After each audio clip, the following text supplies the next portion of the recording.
Alright people, hello YouTube and welcome to Starsector. Today we're gonna have some fun. We're gonna have some fun with the Onslaught 14th battle group. I've been testing this around in the simulator and this is a build that I converged on. There's probably a little bit more refinement, but I think this build is pretty great. So it was able to kill 2 autos. Yup. It was able to actually kill 2 autos. Now, it's not 100% win rate. It's like about, I would say 70% chance or 80% chance. But it does pretty good. So yeah, we're just gonna go fight 2 autos right now, which is like worth triple the deployment points of this single ship. And you're gonna see why. This guy is such a... I do think that the Onslaught is one of the best, if not the best capital in the ship. The amount of DACA that this guy has, and it's just so good. The TPCs are the best weapon in the game by far. They have 1000 range. If you have an officer and you have ITU installed on the ship, the range goes even further, allowing you to hit enemies far away like that. So this guy has his weapons disabled because of the TPCs. Now he's gonna jump in. When the AI when the radiant vents like this, it means that he's trying to go for the offensive here. So we have no problem shooting the Reapers down because we have dual flags at the center here. Now why did I put the dual flags at the center? They are more resistant against EMP. So if we have an ion beam here, any weapons at the front of the ship, or rather near this storm needle, will get disabled. But because they're at the center of the ship, they rarely get disabled, so they are able to protect the ship against very dangerous things like Reapers. Now, occasionally we do have some weapons that will get disabled here because this ship is very vulnerable to EMP, which is why we gave it resistant flux conduits. You can boost that higher if you have an officer that has the polarized armor skill, because basically at that point you're kind of like EMP damage is very minimal to you. So now you can see the AI is very smart at switching off its shield. So it's currently hull tanking, which is the right thing to do because this ship will overload if it uses its shield right now. So the AI does know, well, it's not always reliable, but it does know when it needs to shield tank. So right now it's doing a really good job at fighting this auto here. That Reaper is not gonna get through. Now this ship is overloaded. We did eat some Reapers at the side there, but this one might die, and if it dies, the rest of the fight will be pretty easy. We might still die, but yeah, because we have very little hull, but this ship is also getting very overfluxed. So if we can overload this ship, we pretty much win. It will be a close fight. We will take some hull damage here, but now we're gonna win. Because this guy has enough flux to actually fire its TPCs and continuously deal damage like that. So this ship is really in big trouble right now. And we'll win this fight quite convincingly. Well, if it almost won that, I guess. But now we get to recover some flux and we're just gonna go for a fight again. Okay, there we go. There have been instances where we didn't lose any HP at all. We just took some armor damage. It really depends on whether the radiants jump us like this. But yeah, this is a build that works and it doesn't use shield shunt. Now I do think that just give me a sec here. I do think that shield shunt is a very good hull mod for this ship specifically, but it does have a very big weakness, and the weakness of going shield shunt is that you cannot fight against paragons. They absolutely destroy you. So do I have a shield shunt build? I believe it's this one. Yeah, this is the one. So this is the shield shunt build. Basically, we've sacrificed all the mods related to shields, and we just go all in on the hull and heavy armor. Right, so you can see we have shield shunt, we have heavy armor, and we have reinforced bulkheads. Reinforced bulkheads increases the HP of the ship by about 40%. So you basically get like a huge chunk of health, which will last will make a difference in very long, prolonged battles, because your hull is literally the only thing that's left once the armor is stripped off. But you're gonna see why this guy struggles against like paragons especially. So we're gonna go with let's not go with the meme build. Let's just go with a standard build, which is this one, the one that has heavy needlers and auto pulse lasers.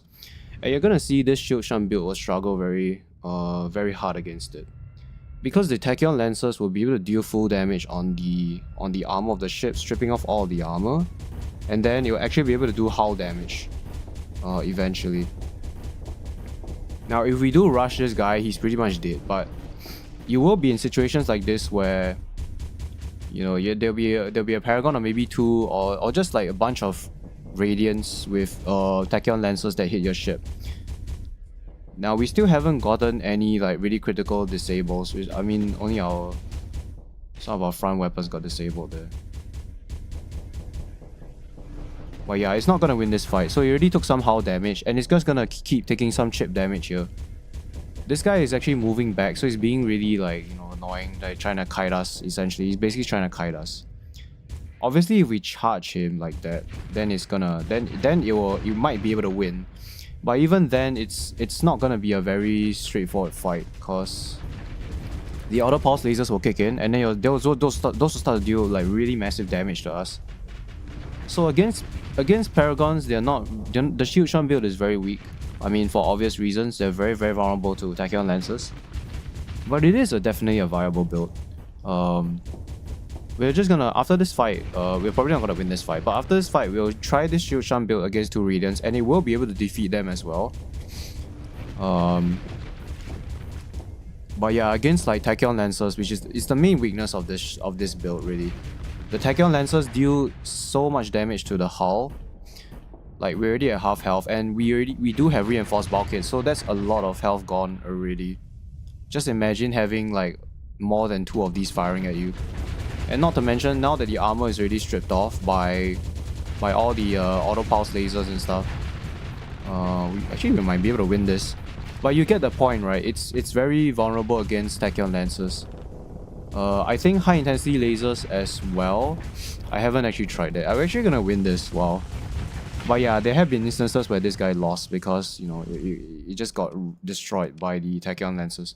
So just for fun, you know, we can just try this again. It will be able to defeat these 2 autos. They have ion beams, so we're gonna have some problems here. Yeah. So after this fight, we're gonna talk a bit about the loadout, like in more detail.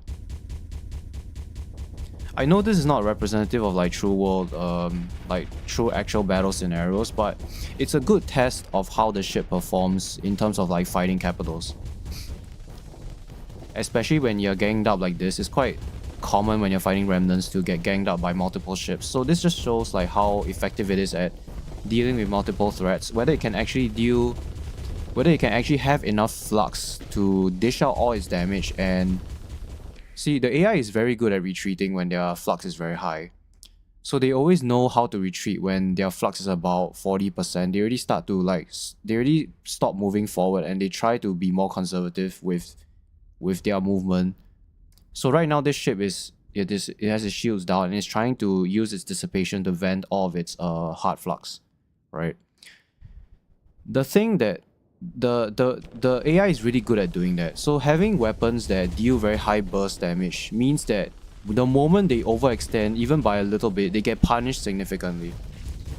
That's why we went for heavy needlers here, because they are really punishing weapons for ships that overextend. They deal massive burst damage, so that the AI underestimates like how close they can get to the ship, right? They will jump very close, and then these heavy needlers will just absolutely punish them for that. Because the burst damage of heavy needlers is the highest in the game. There's no other ballistic that comes close to the burst damage of this heavy needler. They are very flux hungry. If you go for like say auto cannon instead, they are more like a long range constant source of damage, but they don't deal that burst damage that you're looking for, because you really want to punish these ships when they get close. Like now look at how fast this guy's flux is going up because of the heavy needlers. If we didn't have those, we wouldn't be able to generate all this hard flux on this ship and punish him for getting close. So now he's like, you know, he has to back off, and he's spending a lot of time trying to recover his flux. Now the good thing, the best thing here is to vent, but the AI doesn't like to do that for some reason. We might still lose this fight. Sometimes this is a bit of a coin toss, but we did manage to strip off quite a lot of armor here. So once the armor is gone, it should be quite easy to deal hull damage. Remnants do have a lot of armor actually. They have very good shields and armor, so because we don't have a shield, right, we don't really have an issue with the dissipation of the ship. we do generate, look at all this soft flux that we generate. You really do want a flux distributor on this ship, because this guy generates so much flux from firing all these weapons. We're doing a pretty okay job of shooting down the Reapers, but could be a bit better as well. Now we have taken some damage. We do have a level 7 officer in this ship, so some of the hull damage will be repaired. That's pretty important. The elite combat endurance skill is quite important because you want to repair that hull. The hull is the only thing that you have on the shield shunt onslaught. So having some regeneration of the hull is very important here, especially for long fights, because that's a limited resource that you have, right? Yeah, this guy is getting very beat up, so he's taking a lot of damage here, especially armor like at the front. So if he jumps close again, he's gonna take massive damage from all our weapons. Yeah, we're not doing too bad on shooting down the Reapers. It also helps that the heavy needlers, they fire lots of projectiles, so these projectiles can actually kill fighters and missiles. So that's why I like them better, but although they are very high on the ordnance, they are slightly higher on the ordnance points cost compared to their competitors. Now we do have a thumper at the front of the ship. I did try heavy maulers, and heavy maulers are also pretty good. I just went with thumpers because they benefit from the S-modded expanded magazines, so I'm just trying that, but it seems to do pretty okay. Heavy maulers do have more range, which is one of the good things about it as well. They have 1000 range, the thumper only has 700. But they do generate a lot of flux here. Heavy maulers, they have only they have a flux efficiency of 1, so every point of damage that they deal is basically cost 1 flux. Thumpers deal a lot. They are a lot more flux efficient, but the shorter range is a bit not that good. Yeah, and the projectiles are not very fast, so enemy ships can escape these thumper shots. The heavy mauler projectiles are pretty fast, so they will hit enemy ships if their shields are down quite reliably. Like in that situation, the heavy mauler will have hit. Yeah, so this is so far, like with insulated engines, you don't get any flame outs. But we do have a lot of weapons that get disabled from time to time because we don't have a shield, so the ion beams are just constantly dealing some chip damage to our ship, and they're also disabling the weapons. The Storm Needler being disabled is a really big deal because the Storm Needler is like the main source of our hard flux damage to the enemy ship. It benefits greatly from expanded magazines S-mod, so you definitely want to use the Storm Needler here. Yeah, I can't think of any better weapon than the Storm Needler at the front. You could use a Storm Needler at the side as well, because that will help to keep enemy frigates, destroyers and cruisers at bay at your flanks. The Devastators are not very reliable at shooting down stuff because they have a very long downtime, but it's still a pretty good point defense system against fighters and bomber waves. So we're still sticking with those. There are people who have built triple Storm Needler loadouts, and they managed to fight like 20 autos and stuff, like basically a 1000 percentage point difficulty on remnants. So there are builds that work with triple Storm Needler. Those are probably min-maxed for fighting autos, because the main threat against remnants is really this guy here. Yeah. I mean, they're very mobile, they're very agile, and they have a lot of flux. They're basically just a Paragon without any weaknesses, really. They have 5 large weapon mounts, so we're not really winning this fight. Well, this guy is about half of his health. This guy is 3/4. We did lose a lot of our shields here, but other loadouts would have died by now. So now how we will win is actually if this guy overextends. So if he jumps here, right, he's just pretty much dead. There's no way he can fight us in a close range battle. Our officer also gains extra damage from ships that are closer, so we have the energy weapon mastery skill, which allows these TPCs deal more damage the closer the ship is. So the moment these guys overextend, they're just pretty much dead, but they are pretty smart at keeping their distance. None of them have gotten overloaded, I think. If we get an overload, they will also be dead as well. But yeah.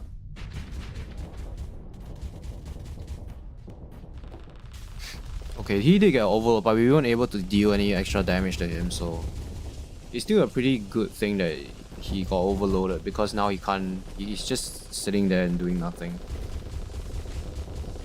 you are also gonna get overloaded. Now the AI is pretty smart at burn driving towards a enemy ship that's vulnerable for some reason. So I've seen this behavior from time to time, right? When the enemy ship is vulnerable, overloaded, they just know how to burn drive straight in. So I guess the piloting skills of the AI did get better.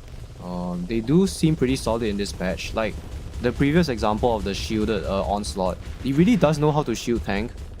But it's not always reliable. In certain situations, the shield will be up and it will tank a bunch of sables and the ship will get overloaded as well. Yeah, so we're gonna win this fight as well, with about half of the hull remaining. But yeah, I really do like this build and I think it's really strong.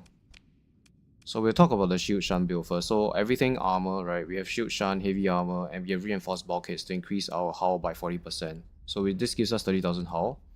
Then we have automated repair unit because the ship doesn't have any shield, so it's very vulnerable to EMP damage like ion beams and any sort of EMP damage really, like tachyon lancers or even Mjolnirs, right? They'll disable these weapons because they have EMP damage. So we went for automated repair unit because this will allow our weapons to repair. It is very important. This more hull mod is extremely important.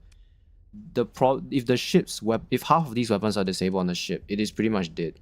The main job of this ship is to deal enough hard flux damage to the enemy so that it backs off. If you don't have if the Storm Leader is down and all your kinetics are down, you can't push enemy ships away with your damage output.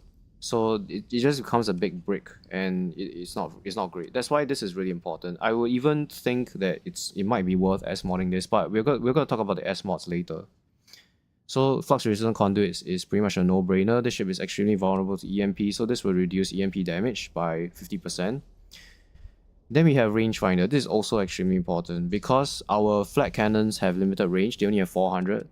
So getting ballistic rangefinder increases this range to 800, and we also have ITU installed, so this will boost the range further, allowing it to shoot down very dangerous missiles like Reapers a lot better.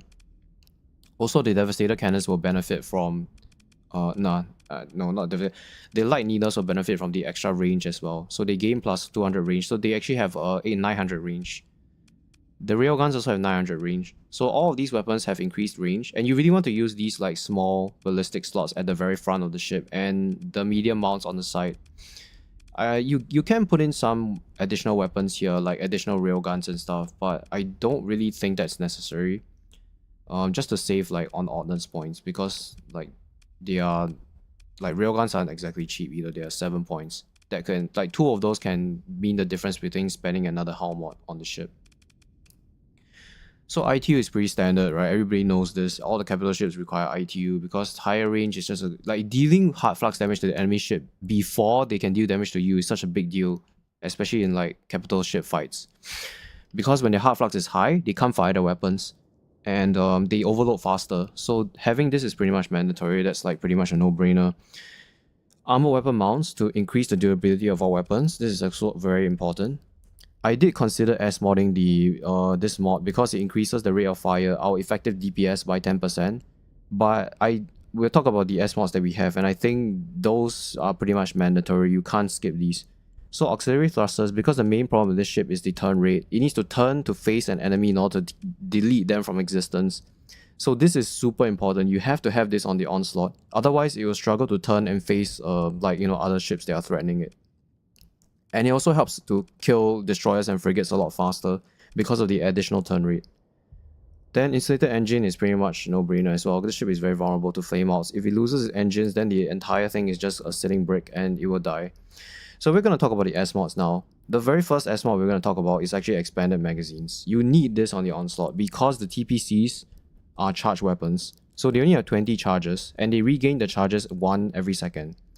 In a long fight like that, like let's just go with an Onslaught that doesn't have this. Okay, I do have them all S modded, but what I can say is that in very sustained battles, you will, if you don't have expanded mags on this, you will run out of charges. And that's a big problem because these TPCs, they are one of the main damage dealers of your ship. So the moment you run out of charges, you can't deal any more damage, right? And you start to lose your momentum. So having those charges, extra charges, and the increased regeneration rate is so important for this ship. The TPCs are also the longest range, one of the longest range weapons on this ship. So you really want to exploit this long range weapon system and pressure enemy ships from long range. So you gotta need that extra capacity. Yeah, it increases it by 30, so you get 30 charges and they regenerate 0.5 seconds. So you can literally fire them without stopping, essentially. Without Emax, it's a bit hard. Like, yeah, those additional charges are making a big deal. I wouldn't be able to fire all these shots without Emax. Yeah. And then you can see, right, when the ship runs out of charges, they regain so much faster. So now I'm back up to 10 already, and I can fire another volley.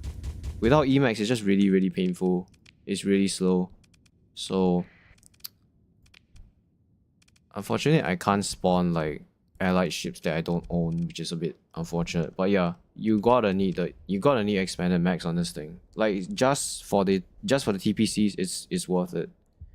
And then we went for advanced turret gyro. This will help us to kill cruisers, destroyers, and frigates faster. Most of the time in battle, it's not so much about how well your ship is fighting the capital, but rather how quickly you can delete their escorts. So if you're fighting an auto and you can kill, let's say you kill the brilliants that are trying to escort the ship a lot faster, it means that you will probably win the capital ship fight because the capital will be alone. I mean, this will also just delete fighters and missiles, right? So your Devastator cannons will be able to kill enemy fighters a lot better. Same with your flat cannons. They'll be able to shoot down things like Reapers a lot better because they deal extra damage to missiles and fighters. So this is just like pretty much a no-brainer mod because not only do you get the benefit of the increased turn rate, which means that your heavy needlers can actually kill and overload frigates that are trying to flank your ship. You get the increased turn rate, you also get the increased damage, and this is free damage. This is completely free. It doesn't cost any flux. You just gain like extra damage against ships. So against cruisers you gain 5%, against destroyers you gain 10%, and so on and so forth. So then frigates is like 15%. That's a pretty big deal in a long fight. I mean in a very tight fight. Being able to deal the additional damage can mean that you not only save on your flux, because you need to fire less shots to kill the enemy, so your weapons are more flux efficient. You also kill them faster, which means that you can focus on you can basically reduce your time to kill, and you can focus on the enemy capital a lot quicker. If you didn't have this hull mod, you might have to deal with some frigates, and you know, like, they'll be very annoying, and then you start to lose the advantage against capital ships. So yeah, this build is pretty strong, I would say, for the Shield Shan one. I don't think there's a better place to put these dual flags because these are very well protected, even against like EMP weapons like Ion Beam. You can see in that scenario, they was able to still function and shoot down Reapers, even though like most of the weapons at the front were disabled. So yeah, and then try to give all the points to Dissipation. Your capacity is pretty okay. You don't really need to put any points in capacity if you're going Shield Shan, because like that's kind of a waste. Yeah, there will be some times when your ship is not firing, so you will be able to recover all that flux. You don't really need the additional capacity. But like I mentioned, right, I don't think the Shield Shan build is the best because it does struggle against things like Paragons and Tachyon Lancers. The shield is pretty worth it to just prevent those kind of weapons. Also, if you go for Shield Shan, if you fight against a bunch of conquests, you're just gonna get decimated by the Hydra missiles, right? So let's just say there's like 3 conquests. I mean 4. Let's just say there's 4 because actually let's go with 3 then. They're gonna deploy you, right? Yeah, you already deployed. Okay. Oops. Let's not deploy all that. You will take damage from those Hydra missiles, and those will chip away your armor. So over the course of a battle, that's not gonna be good for you. Also, enemy kinetics will hit you, like, you know, stray like Gauss cannons will strip off your armor. So I feel like having the shield is pretty important actually. Although I do understand why the Shield Shan build is pretty popular and quite effective as well. Some of these missiles might get through. Although I mean our ship is really well built, so it might not happen, but this missile might get through, yeah. Okay, no. You shot it down in time. Okay, these are gonna get through. I mean, the shield's not gonna protect us against those, but like this one, it will fire off, you see? So it deals like, it dealt 1000 damage to the armor. So that's a pretty big deal. That's a lot of armor being stripped off. If you had the shield there, you would have been able to prevent that. So against things like Hydras, it will be weak.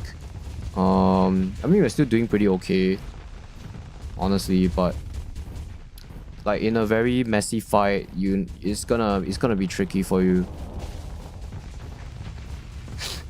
Also, yeah, like I just don't like the idea of having tachyon lancers hitting this ship without any way to prevent it, because those are really devastating. Ion beams are a bit of a nuisance. They're not really like very detrimental to the ship, but getting high intensity lasers and tachyon lancers on this is gonna destroy the armor very quickly. But yeah, we're doing a very good job killing these conquests so far. These are worth 3 times our deployment points. Yeah, I do think the conquest is a bit of a glass cannon. I do want to explore more builds for that, because I do think the ship has a lot of potential, but look at the horrible shield on the conquest. Absolutely crazy. The conquest is very weak against ships that can burst it down, like as in that have plasma burn or this ability burn drive, because it can't retreat even with the extra mobility. It cannot retreat in time, which is one of the big weaknesses of the conquest, really. Yeah, so I do like this build, the one that has wait, this is not the build. Yeah, this is not the build. Okay, I didn't save it, but basically it's this one but without the shield shunt stuff. So it does have a shield, and obviously you need heavy Han shields for this. I don't think accelerated shields is... Actually, accelerated shields might be necessary as well. I don't think stabilized shields is worth it. Yeah, like, I don't understand why you would need this.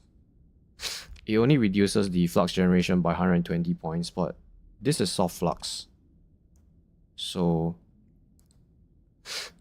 yeah, I don't really have an issue with that. It's just like I want more honors points so that I can add more things to the ship. So this one is not a shield shunt build. I do think heavy armor is a bit too expensive. I really don't like S-modding this. I don't think that's a good idea to S-mod this. The maneuverability penalty is pretty significant, 25%. Actually, we have still a bit more points. We might just dump some of the points to... Let's go with the heavy mauler here. Yeah, I think the thumper is okay, but the good thing about the heavy mauler is that, okay, see, this is like almost double the points. So in terms of points, right, this is more efficient. But the thing is, like, the range is a bit of an issue. This one has really long range. It's like insane range. Like with ballistic rangefinder, this goes up to 1200. So this is pretty, like, yeah, it's a long range. Basically, it's a long range anti-armor weapon. This one is more like a close range, like trying to punish ships that get close to you. So I mean, in terms of just the flux alone, right, this one is better. And it does benefit from expanded max, and it also costs cheaper, like 7 honors points.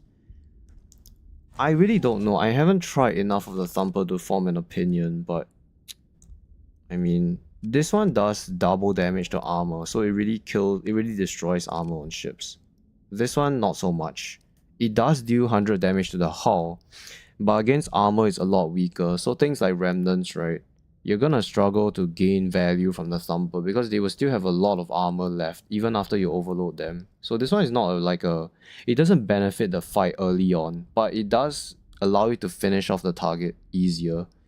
I think heavy maulers might be better, so let's go with that. Then we have railgun. You need these guns here. You need them. You need these ballistic kinetic weapons here, the railguns. You absolutely need these. Like, I don't think it's worth putting any of the other weapons here. Like this one just doesn't have the railgun is just better. It deals more damage, right? It has more damage, and the DPS is high on this. Although the autocannon is pretty okay, but this one has perfect accuracy and it has a fast turn rate. This one has medium for both, so I would prefer the railgun. Yeah, I don't think there's anything that is better than this. Um, yeah. And then heavy mauler here, this storm needle here and there, this is pretty like, this is a pretty standard loadout. Then you have dual flex here. Then we have heavy needlers here. So this is like all very similar to this build, where you have heavy needlers on these mounts, on the diagonal mounts, because they do a very good job at overloading frigates that try to flank your ship. And they also shoot lots of projectiles which can destroy enemy missiles and fighters. If you replace these with, like, say, heavy autocannons, the accuracy is so poor on this, it's not even worth using this on the ship. Look at this, very poor accuracy. The spread is so horrible. You're spending your flux to fire shots that don't hit the enemy, which is a waste of your flux, really. Like, I mean, you generate soft flux, but like 2 of the 3 shots don't hit the enemy, so it's just a waste of your effort and your time, right? So for the ship. So this one is just better. It has more accuracy, fires more shots. The shots can deal more damage to missiles and fighters. And it's a burst weapon. So enemy frigates that think they can get past your ship will have a huge nightmare when they go past and they realize, oh, and they just get overloaded instantly. Because they never see this guy coming. With the autocannon, they take sustained damage, but they don't take like a huge burst of damage at one go. Because the AI in this game is very smart at pulling away when their flux is high. So even if this autocannon had perfect accuracy, the moment the frigate takes a bit of damage, it will just start to back off. But against heavy needlers, they never have the chance to escape. They just get instantly obliterated by 30 projectiles and then they get overloaded. Yeah. So I really do like heavy needlers for the side mounts. I mean the ones that are facing your flanks especially, because they really do punish ships that try to think that they can get close.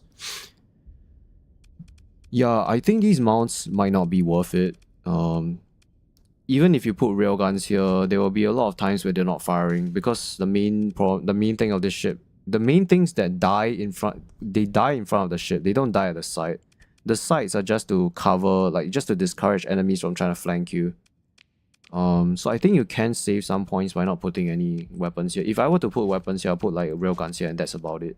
I don't think the rest are worth putting our mounts on. Because you think about it, right? Even if you have like, 2 railguns here and they fire and they overload the ship, what can you do? You can't do anything. You need to turn the ship to kill off the enemy. You don't have any weapons here that deal enough damage to finish off enemies. I mean, sure, you can overload it, but overloading it doesn't really do much unless you can deal some good hull damage to the ship. So I do think they are fine being left empty. Yeah, I mean, you could also put like, dual flex here to cover your flank, but ideally this ship should be escorted by some frigates, really, just to like distract enemies from targeting your ship. So I like, think about it, in a fight against remnants, right? You don't really want to, I mean, sure, you can put weapons here, but they don't contribute to the fight at the front. Like, to me, it's a bit of a waste because they're not actively firing. These weapons all at the front, they are all actively firing. You are getting your bang for your buck. Like, the uptime on all of these is like 100%. If you're fighting like if you're fighting a good battle, they'll all be firing. But these guys at the back, they won't be firing. So just wasting 24 ordnance points on these guys that don't really do much. But then again, I might be wrong on this, because if you get caught by a ship behind, then you're just pretty much screwed, right? But this ship was always going to be weak at the back. You won't always have the range to kill frigates, especially if they are long range frigates. These flags will just do nothing because they can't hit the enemy. So instead of trying to fix this weakness, you should just go full on the strengths. That's my philosophy on this ship. Just go full on the strengths and use like frigates to cover your weaknesses.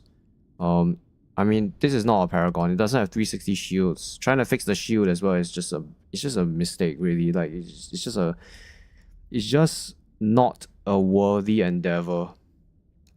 But yeah, we're gonna take this guy and go have some fun. Let me just save this build very quickly, actually. So yeah, everything here is standard. You can skip automated repair unit because you do have a shield. That way you can gain more you can gain more capacitors, but I do like to keep it around just in case, like, you know, if this ship overloads for some reason, the weapons are disabled. It's nice to get this automated repair unit. And also sometimes the ion beams can arc towards these weapons, so getting this is pretty important, I feel. This one is maxed out. I don't think you can add Typhoon Reapers here as well. I did try these when I was fighting the Remnants. They're not very reliable though.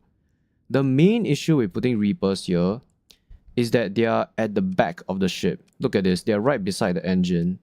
So even if you fire the Reapers, they're gonna take a long time to get to the enemy. Like, you know, unless you're manually controlling it yourself, but like, I'm not a very good pilot, so I do think if you put breach missiles here, they are very good because breach missiles have tracking. So sometimes the Reapers can whiff, but I think breach missiles are pretty good, a pretty strong option because when you overload the enemy ship, you can just fire all the breach missiles and they're just gonna decimate the hull. So those are pretty strong options, I feel. If I were to put missiles, I will put breach missiles here. They also have a lot of ammo, so like in sustained battles, they actually do make an impact. Unlike, like, you know, Reapers where they have very limited ammo, like 6. I mean, most of the time, like half of them will whiff, and maybe half of them will hit. But like, I just feel like the breach missiles are just better because they are more efficient. Like, you use them more efficiently compared to Typhoon Reapers. Sometimes the Reaper will fire a frigate and it's like just a waste, right? But breach missiles, you get quite a lot of those, so I really don't think it's worth putting any weapons in the medium ballistics here.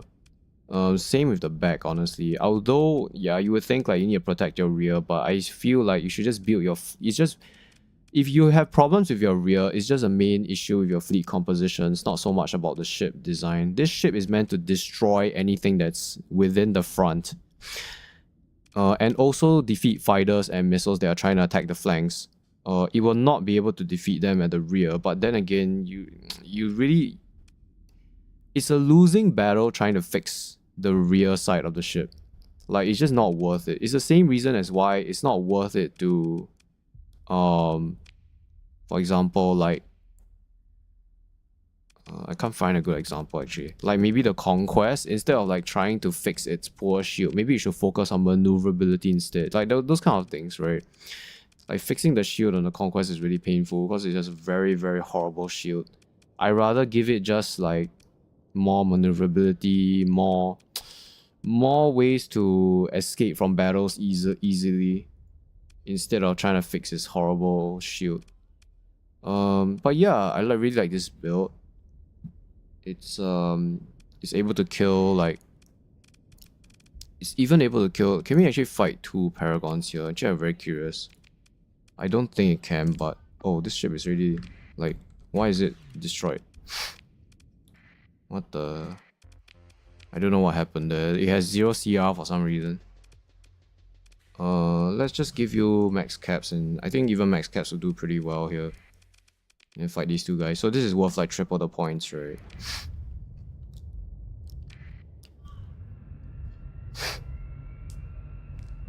Yeah, so we went with heavy maulers instead of thumpers, so we have the extra range. But they do deal less damage close range. Thumpers just deal a lot more hull damage when the armor is stripped off. But the heavy maulers will help when the ship drops its shields. It will be able to destroy a lot of armor like that. Unfortunately, they're not firing, but yeah, they are. Okay, now yeah, they are firing. It might be very difficult though. You have a lot of soft flux on the ship. They are not firing their auto pulse because they know that they can't. They know that if they get any closer, they're gonna get destroyed. So they're staying at max range, just firing their tachyon lancers. Now it is a problem now because we have a lot of soft flux being generated. Actually, this fight is not going very well. Yeah, it's not going very well. Their lasers actually outrange our TPCs, which is terrible. Yeah, we do have Officer. We have all the range mods. I mean, I know that it can defeat 1, but 2 may be a bit hard.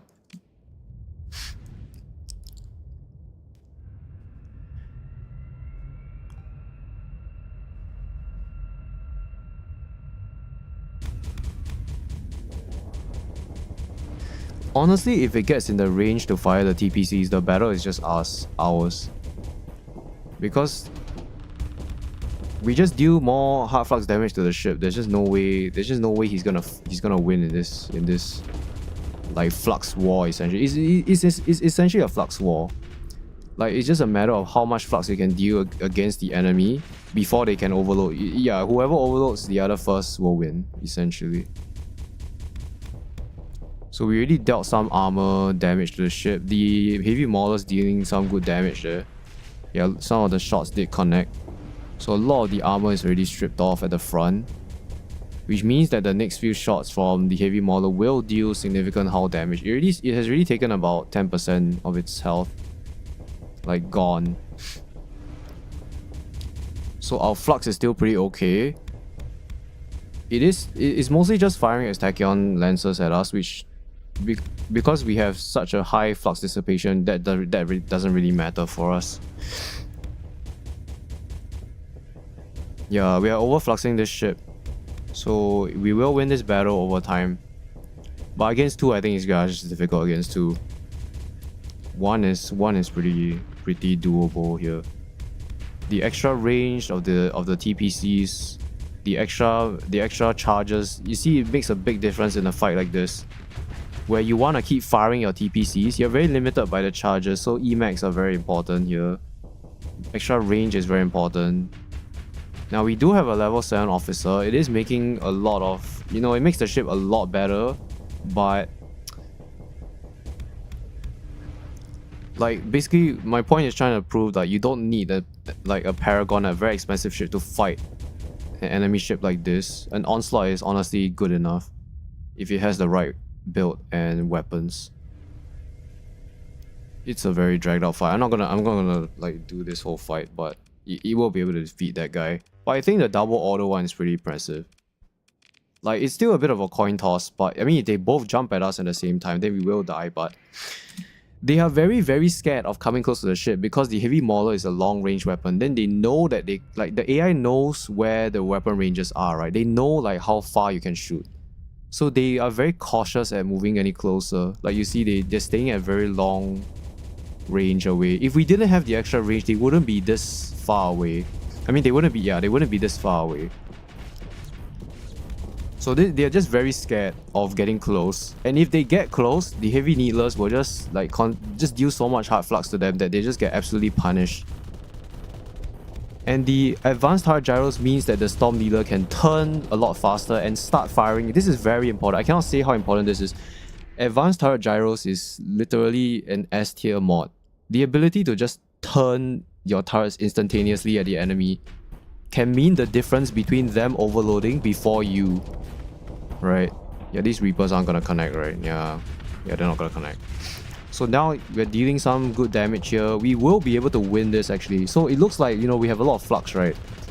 But we actually will be able to overload this ship. Yeah, so you see, this AI is very smart. He's not even using the shield. So he's relying on the armor tanking right now because the flux is very high. This is exactly what you want. You don't want to use the shield here. This guy has sables. The sables will instantly overload the ship if we use the shields. So this is the absolute perfect situation where you shouldn't be using the shield. And now look at the flux. Look at the flux now. This guy is really close to being overloaded. We are nowhere close. Look, we don't even have the hard flux up to 75%. It's only at 60%. So most of the flux that we're generating is the soft flux from firing our weapons, which gets dissipated anyway.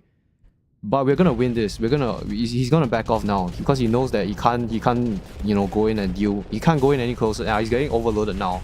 Then now we are dealing, like, the heavy maulers are dealing extremely high damage to this ship, ripping off all the armor, destroying all the hull. So once the armor is gone, the storm needler and all these like shield kinetic weapons actually deal like a lot of damage to the hull as well. So even now we are still armor tanking. And look at this. This is why heavy needlers are so strong. Look at how much flux that this ship has gotten. This guy just came in. He wasn't here. He just came in like a few seconds ago. And his flux is literally like 75% already. Now it's a bit difficult now because he's coming in as well. I think we will get overloaded here, so But this is pretty impressive already. Like, already it's already pretty impressive. If the fight went a little bit in our favor there, where they both didn't charge us like that, we would be able to kill both of them. If we just give a single frigate, yeah, then we were able to win that fight. Because all we need is to just make one of them distracted, then we're able to kill the other one. But against two of these, yeah, it's a bit hard, because they can both jump on us, and then there's nothing we can do about that.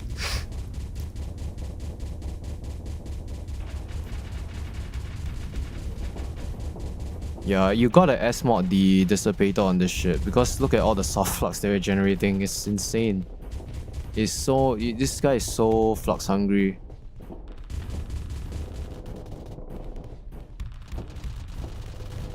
This build is a lot stronger because they have a lot of auto pulse lasers.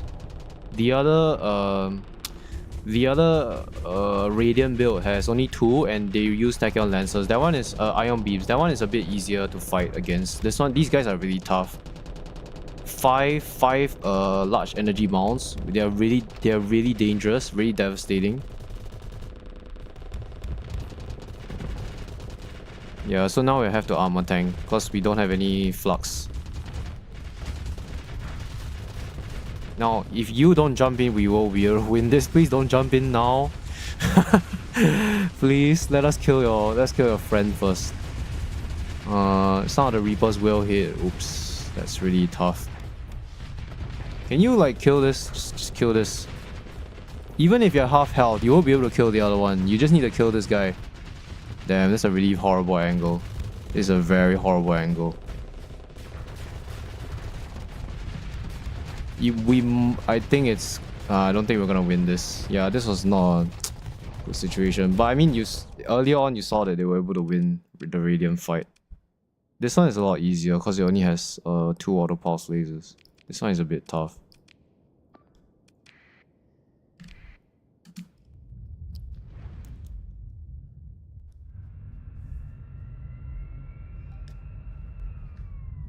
I could execute a command, like do an execution command on this as well if it's low. That will probably help the fight as well. I do think that replacing... Nah, you gotta need those heavy needlers, man. You need the heavy needlers at the side mounts. Because these weapons can actually fire forward as well. Yeah, they can fire forward. So you gotta need that extra... Like... You need that extra shield damage so that you can overload the enemy ship. Now this angle is a lot better because this ship is actually blocking this one a bit. So we might be able to win this. Just based on the positioning. You got that soft flux, man. It's crazy. So for some reason this guy is not armor tanking. Now it's armor tanking for some weird reason. Okay, jumping like that is really horrible for us. Now he's gonna come in because he thinks he can hit us. Okay, none of those Reapers hit. So they get very close though. It's a bit uncomfortable. Okay, so we're gonna do an execute command on this. Alright, just kill this one. Just go and kill this. Then you have an easy time against this. Yeah, we will be able to win this. Even though our flux is very high, but as long as we armor tank here, we will be able to win this fight. Man, you need the armor tank like now. Oh my goodness. Yeah, it's not very reliable sometimes. I think you might be dead here. Maybe not. I mean, this is still very impressive for a ship like this. It's fighting 3 times. Yeah, it's gonna die now. Okay. Man, it's pretty close though. But yeah, let's bring this guy for a spin.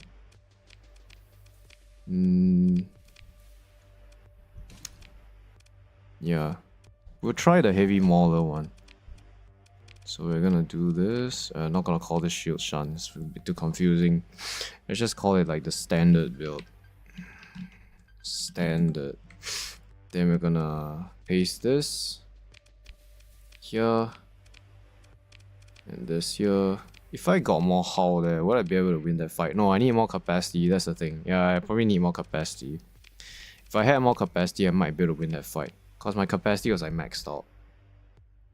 I cannot sacrifice any of these hull mods. They were like vital to the ship. Neither can I sacrifice the dissipation. Yeah, I don't think there's anything I can sacrifice in terms of the loadout here. So bye bye, you are not needed anymore. We're gonna play with these guys now. So 180. We have 1, 2, 3, 4, 5, 6, 7, 8, 9, 10. We have 10 monitors.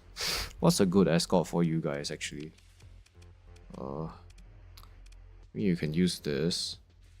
There's a cruiser. Let's just bring like 5 Medusas. Is that 5? No, that's 4. Wait, where's the other one then? Thought I had another one here. Okay, fine. Let's just bring those guys. I think this is enough. I think 3 of these guys, the onslaughts, they're just gonna destroy the enemy really. Alright.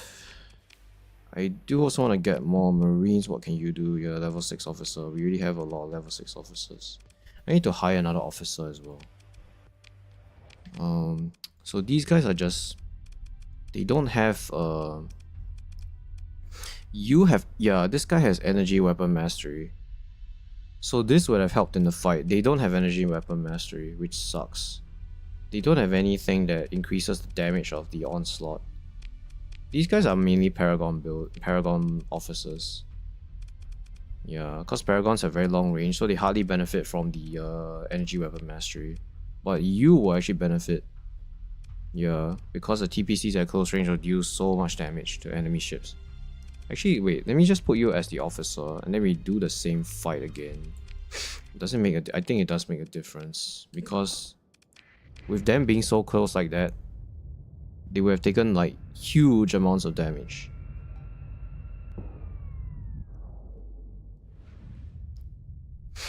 This is a very hard loadout to fight though. Like 4 auto pulse lasers. It's hard. Yeah, if he gets the more he gets closer, the more damage we're dealing with the TPCs. TPCs are our only energy weapon, but you know, they are really strong weapons. Yeah, look at all that soft flux. You gotta need an extra distributor. You need it. Now he's gonna try to jump in close. When you see this guy venting like that, it means that he's trying to jump in close. Because he thinks he can actually take us. Why are you not firing your weapons? Oh. This fight's not going well.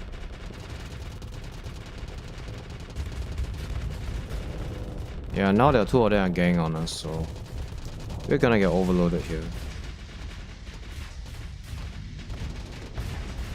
Yeah, then when we're overloaded, we're like super vulnerable to Reapers here. Wait, what are your skills not like... What are your skills actually? Field modulation. Oh, these guys have honors expertise. That makes a big difference. Actually. Yeah, they have honors expertise. So basically he traded honors expertise for energy weapon mastery. This is actually better.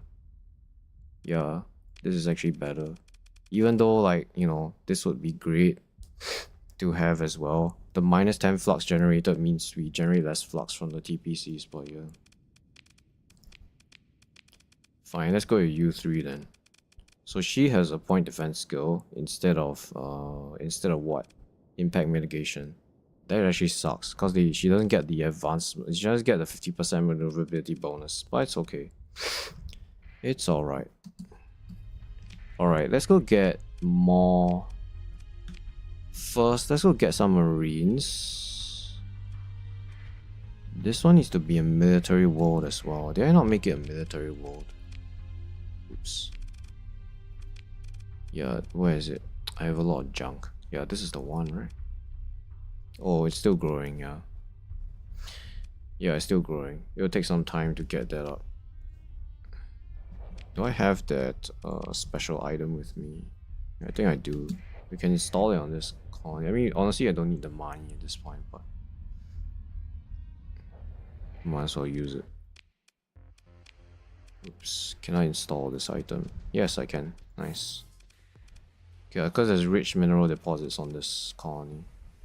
So you'll benefit from the additional, the mantle ball here. Okay, any more XIV ships that I can get?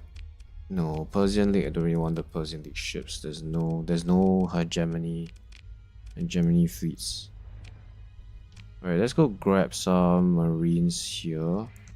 We might be able to raid Onslaught today as well. Depends on whether we have enough marines.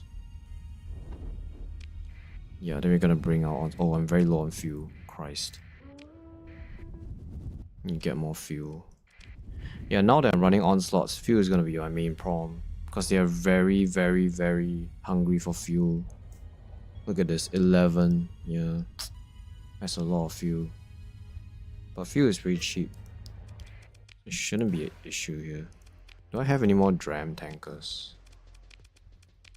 I don't.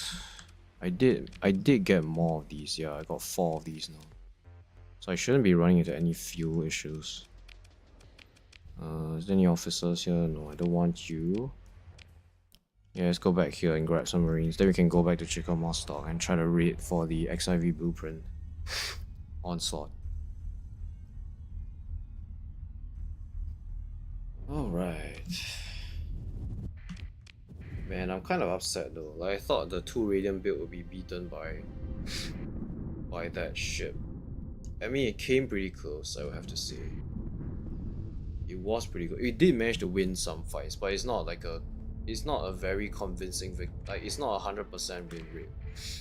It really depends, really. It's like coin toss sometimes. If the radiants are at a very steep angle, then it'll be very difficult for the ship to switch targets.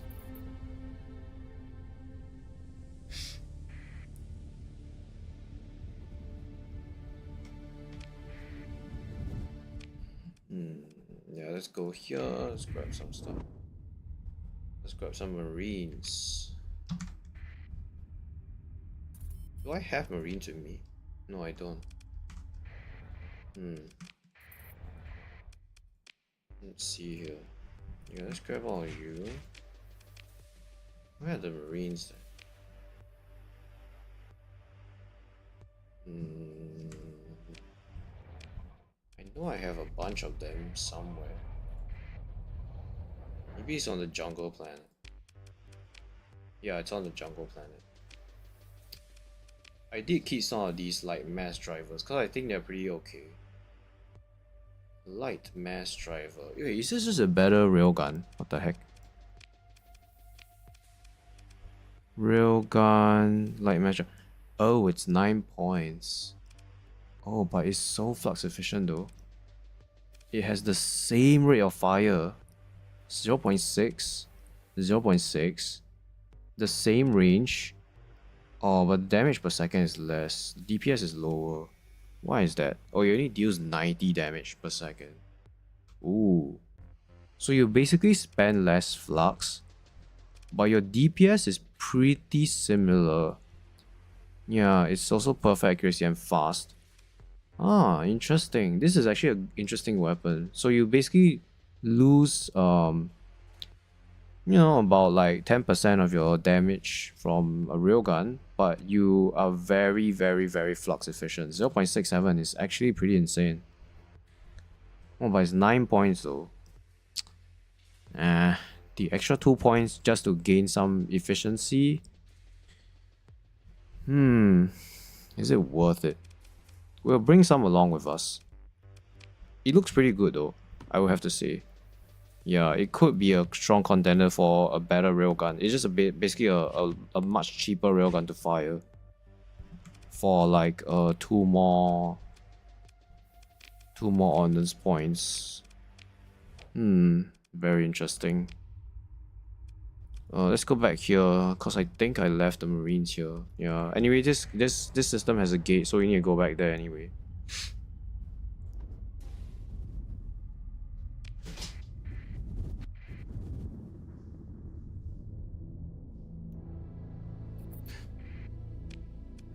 Yeah, none of them have any Onslaught's 14th battle group.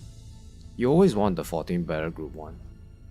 Like the normal default one just sucks. I mean, it has less dissipation. It has less armor. Everything is just less, except the top speed is a bit faster, but that doesn't really matter for a ship like this. It will most likely be locked in combat all like most of the time, so the speed isn't really a big deal.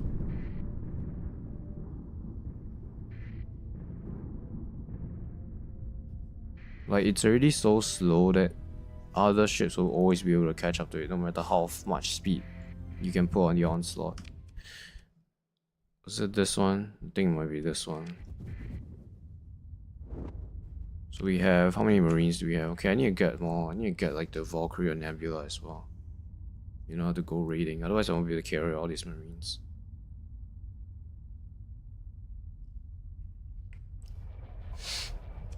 Repair our ships. Do we have any Valkyries here? Oh yeah, we do. We do have a Starliner. That will do. This guy will be able to carry all the crew. Let's bring a Valkyrie as well, because that will increase our raiding effectiveness.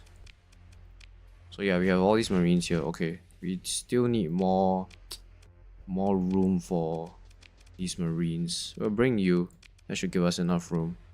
Yeah, it does. Okay. So now we have all these Marines. Oh, we have more than 30 ships. Ooh. We have to get rid of some ships here. Let's get rid of... I don't need all of this crew actually. Yeah. Let's get rid of some of this crew, then we can get rid of one ship here.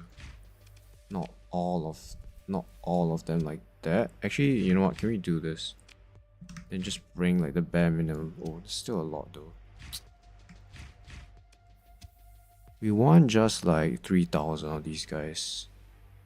Yeah, that will do. Then we can get rid of. Can we get rid of this Nebula? Store this. Okay, it's just barely enough. Alright, that should do it. Okay, so we have all the Marines now. We can go to Chicken Mostock now. We're gonna turn on the transponder because we can't jump in without the transponder. Otherwise they will like get annoyed at us. But we're gonna destroy their Star Fortress and then we're gonna go raiding. Oh, are the pirates attacking this system? Oh yeah, they are. What the heck? You are actually... Are you chasing me? Okay, they are engaged in battle. So we can go dark here. Actually, he's trying to fight me. What the heck? He thinks he can take me on? Dude, I got onslaughts, baby. You're gonna get absolutely destroyed. You know what? Yeah, okay, I should bring some. I should bring some of these frigates just to help the ship out. Otherwise, if they get flanked, they're just sitting ducks. Let's just deploy these guys. I think it should be fine here. So you are gonna escort this. The nice thing about burn onslaught is that they burn dry, so they get into the battle faster as well. So you guys just do your thing. We wanna see you do your thing.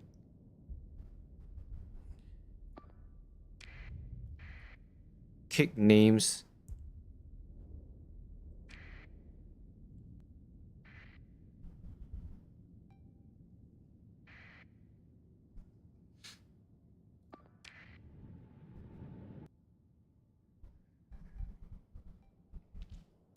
Do the pirates actually have any good frigates? I think the Lasher is the only one that I can think of. I don't think kites are okay as well, but they have so many problems.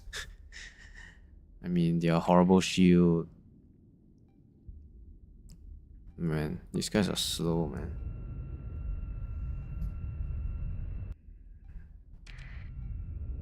Let's see how fast it deletes this kite here. Oh, wow, look at that. It's pretty perfect. Almost. All the shots almost hit. Oh, you got away. You shouldn't be. None of you should be chasing that guy. Like, that's not your job. Like, go here. Go here. This is where all the fun is.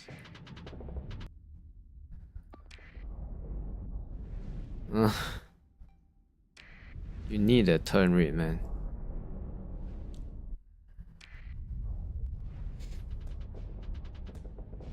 I'm gonna die to a monitor. I don't think so.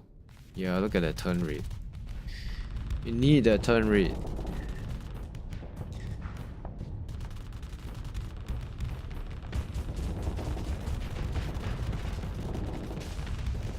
Advanced turret gyros, baby. And literally everything here takes extra damage from the advanced turret gyros. Everything. There are no capitals in this fleet. Okay, these are capitals, but they're Atlas Mark IIs.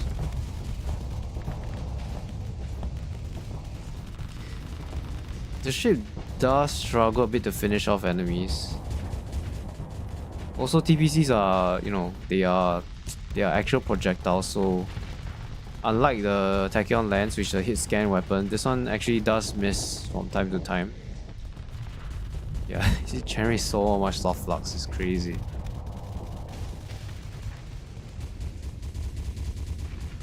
This is why you need an EMAG. You need the EMAG on this S modded. Most of the time, the ships just don't have, I mean, they're too far away for you to actually fire the rest of your kinetics.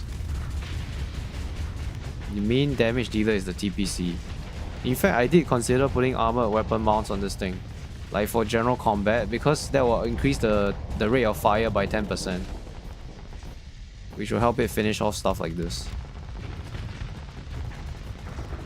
Yeah, those missiles aren't getting through.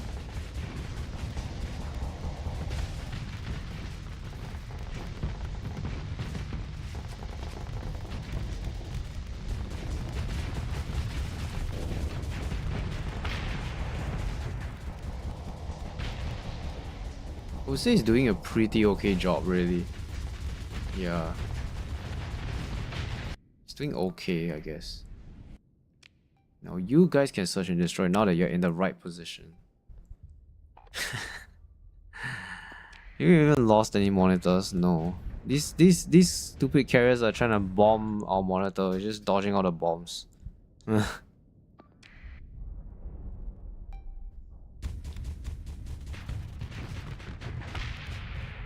Yeah, without advanced turret gyros, that wouldn't have been a kill. That guy would have gotten away. You need the advanced turret gyros. It's such a good hull mod when you S-mod it. 15% extra damage to a frigate, that's insane. Like, that is crazy. I mean, even 10% on destroyers is pretty crazy. That's just a free 10% extra damage. So all of these destroyers are gonna get destroyed. Quite literally. And against Radiants especially, because they're very slippery, right? Killing one can mean the difference in a battle. Yeah. Being able to kill one versus it escaping. Man.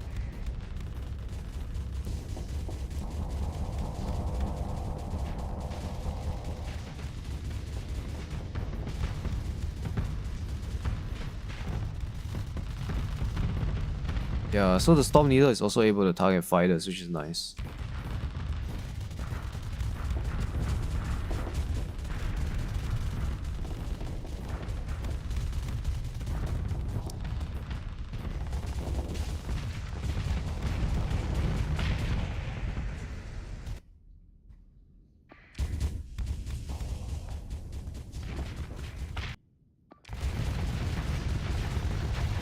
This guy is just an absolute monster, man.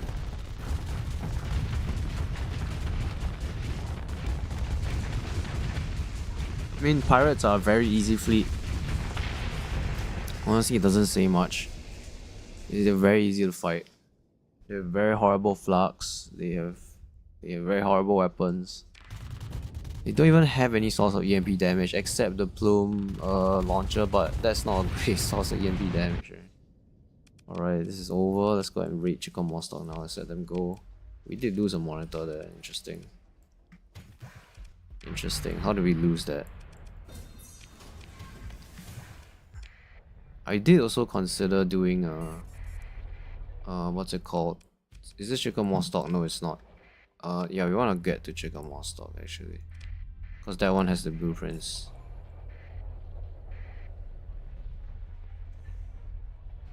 Let's actually go this way, the right side. Yeah, they're chasing. Oh my goodness! Actually, we fight this fleet, we'll be able to get like so many onslaught. But we're not gonna do that because we're gonna be enemies with them if we do that. We just want to steal your blueprints. I'm gonna hack this sensor sensor array so I can make the patrols go elsewhere. Don't have to hack it. Just need to like sabotage it a bit. Oh, you guys are actually in a battle. Wow. Yeah, because pirates are fighting these guys. I mean, obviously the pirates are gonna lose. But this battle station is pretty... Well, I wouldn't say it's strong, but it's pretty... Against pirates, it's pretty good. It's pretty okay. Yeah, so they are busy. Are you gonna go and do your own thing? Okay, there you go. Let's go and fight this now. They wouldn't know what hit them. Let's just swarm them with monitors. They don't know what to do with all of these tanky boys. Be our wall. This is build your wall 2025. Build the wall. Let's throw a wall fortress shield frigates at them.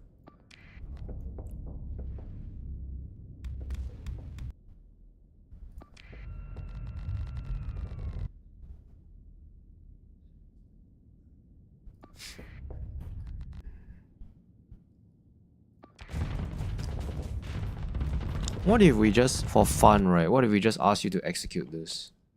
Will you actually die? I think you will die. But I'm curious. Like, yeah, just go get in close and fire your small little guns. These missiles are really slow, what the heck?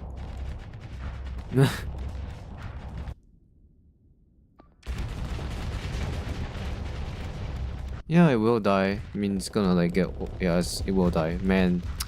Storm Needlers, man. Storm Needlers. I mean, do you need any other explanation? Storm Needlers are goated. They are absolutely goated.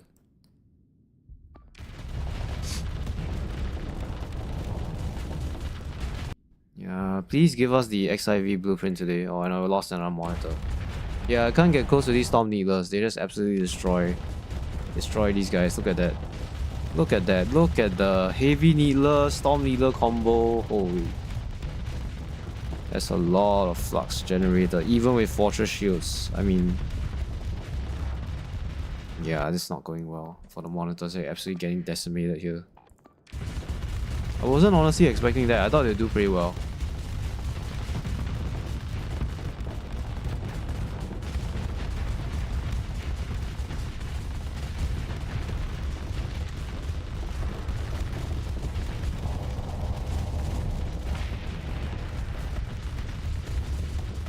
I could get rid of the Devastator cannons, but because they're not very reliable, they don't really kill like missiles, the important missiles like reliably. They do decimate fighter waves though. Like in a very high saturated environment where there's lots of missiles everywhere, then they are pretty good. But yeah, if I were to replace them, I would probably get Storm Needlers as a replacement because they're just so good.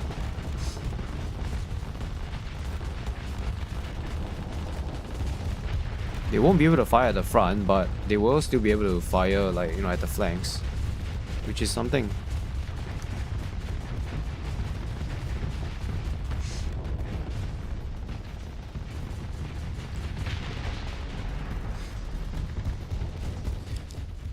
I do think that dual flags at the center of the ship is the right idea, because it means that they are very impervious to getting disabled. There will be no weapons that will be able to hit this guy unless it's a tachyon lens that arcs towards it. They still do pretty okay at shooting down missiles, but they do get very close, which is a bit of an issue. So like if the PD is being overwhelmed, then they will kind of struggle a bit. Like if we have like 5 Reapers coming in, then they might not be able to shoot them all down.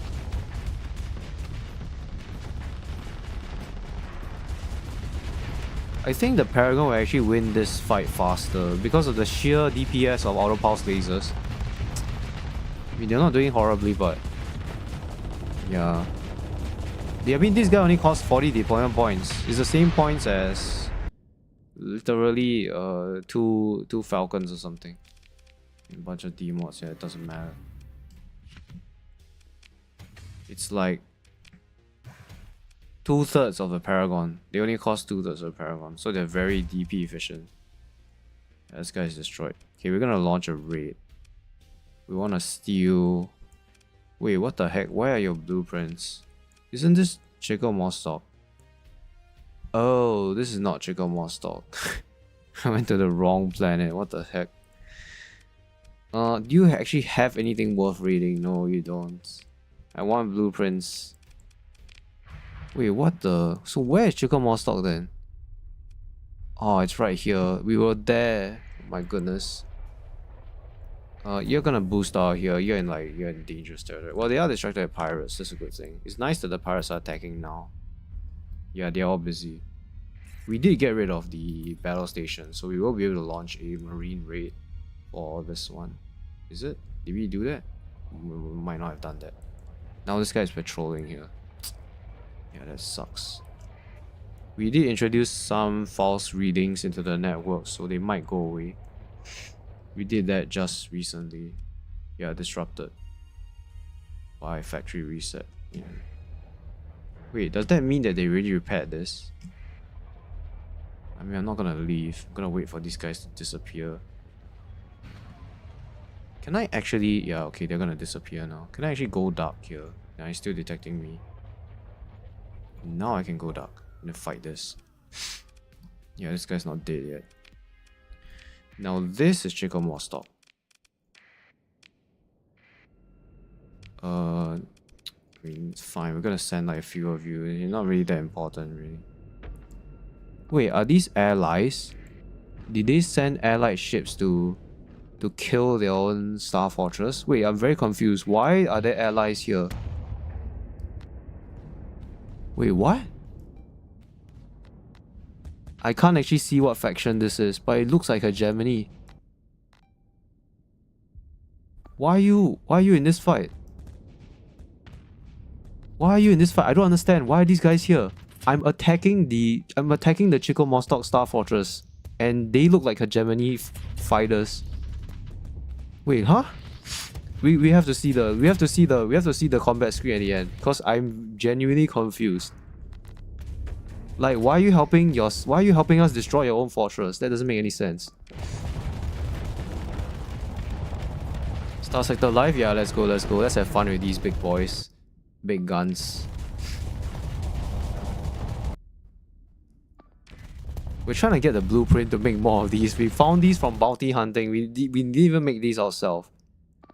Yeah, we want to make more of these. We want to get like at least four of these guys.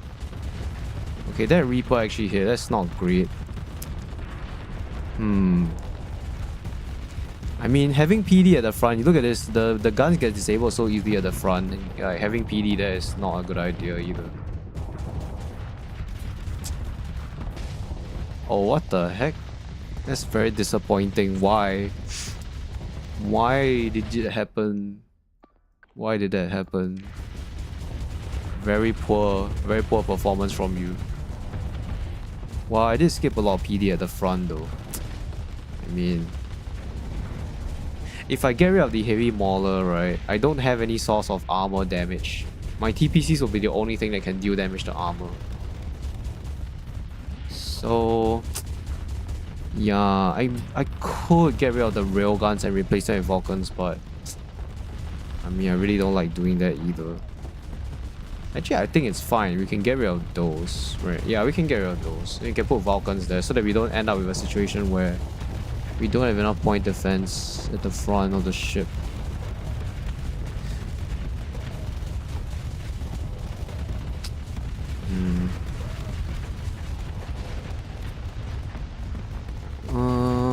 Yeah, they do have a lot of Reapers.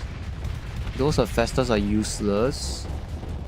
I guess the autocannon is okay. That's probably the most threatening weapon there. Down here, actually the weapons are pretty poor down there.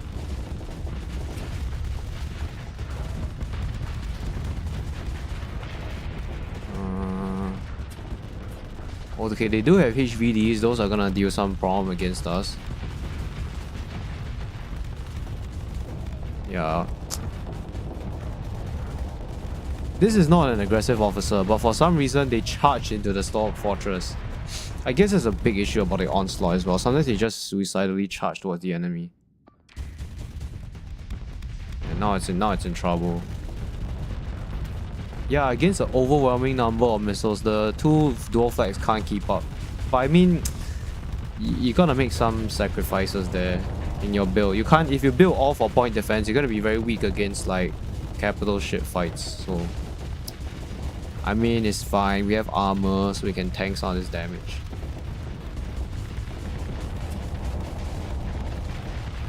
Actually, did I give them heavy armor? I might have not given them heavy armor, which is a bit of a mistake. We'll go check out the build again. But look at this. There's so much soft flux. No, it's hard flux actually. Yeah, look at all this soft flux being generated. Look at this. Look at all the soft flux. It's absolutely crazy. We already have like half our flux capacity by firing our weapons alone. The hard flux isn't even like, we don't even have any hard flux. It's just for the soft flux from the weapons. And all these officers have ordnance expertise as well, so they have the maximum amount of dissipation, and it's still not enough. I mean, this is just, yeah. I mean, it'll be too broken if this ship has too much dissipation, right? Then it'll be too strong. But yeah, just from firing the weapons alone is... this guy has his flux maxed out. And it's because of the soft flux. Is it even because of the hard flux? My goodness. Like a single shot from a HVD right now is gonna overload this ship. Oh my goodness. Yeah, you gotta S-mod the dissipator. We do have it S-modded, but it's still not enough. I mean, I could get rid of the heavy needlers, because those are really... they are very, very flux hungry. But... yeah... I mean, this ship is just really hungry for flux. I bet, right, even if I get rid of all the medium ballistics, I will still be generating more flux than I can dissipate. Just from the HVDs and the Storm Needler alone. Okay, we didn't lose any monitors for this fight. Let's grab our stuff. Okay, let's launch a raid now. Come on, give us this blueprint today.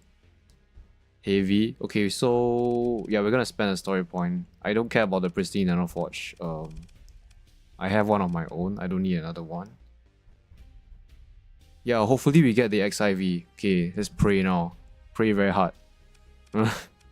We got a bunch of useless blueprints. We got like heavy needler the last time we came here. We're gonna lose a lot of marines for this. I mean, I don't know how we can loot, like how we can reduce the casualties, but I mean, it's always gonna be pretty difficult to get these blueprints. We're gonna spend a story point for this, 77%. That's actually pretty decent odds. We have a plus 100 from the Valkyrie. It helps a bit, but it's not really very important.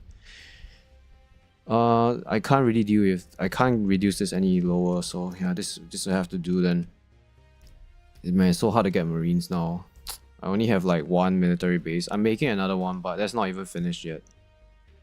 Alright, let's spend a story point here. Okay, we lost 700 marines. Come on, yes! Yes! No, this is not the XIV version! No! We got the freaking Enforcer instead. No, this is a disaster. I didn't want this. I want the XIV version. What the heck? It also sucks that I don't have the normal Onslaught blueprint, but now I have it, so okay, that's something. Damn, that's so unfortunate. I have to do this again. Do I have enough marines to do it again? I might have enough to do it again, because I have 4,000 of these. Man, losing 700 is really painful. Did they even gain any XP? A little bit.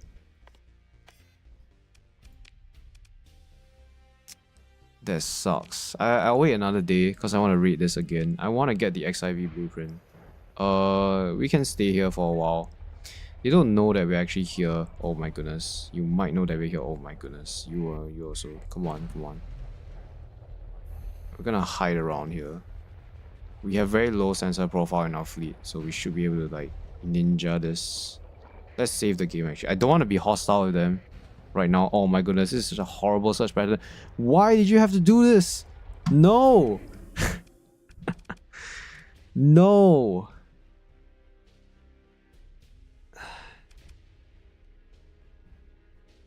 Oh my goodness, they know who I am. Oh my goodness. I can't... Wait, they know that I'm aware of my identity. If I click this, I'll become hostile with them.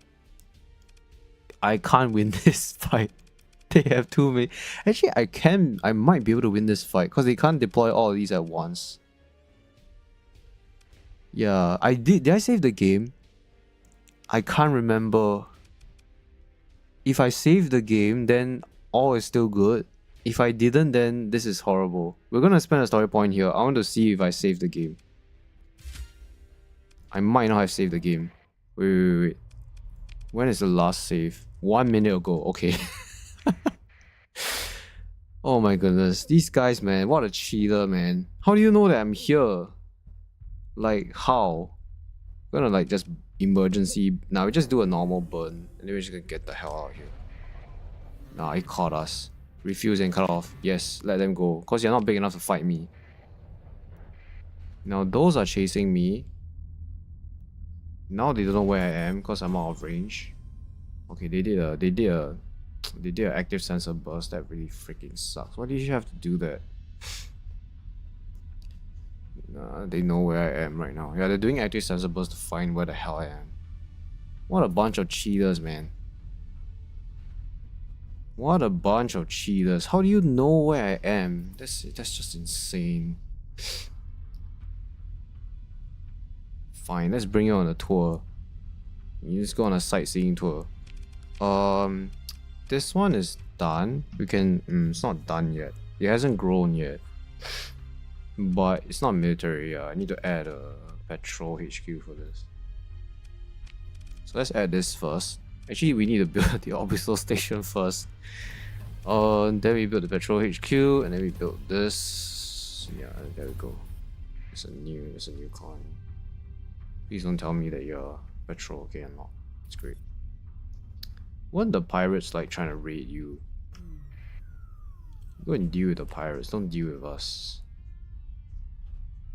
I also forgot to buy marines for Chicken Mostock before executing the raid, which is a bit of a mistake. Okay, you are not an enemy. Damn these guys.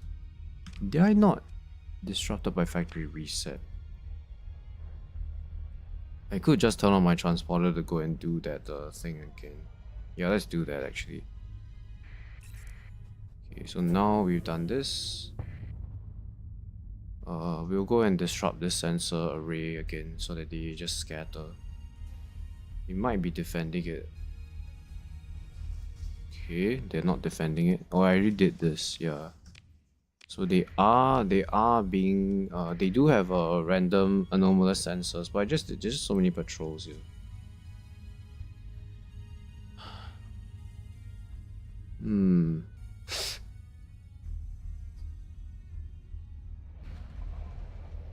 Yeah, what the heck, guys? You just get out here.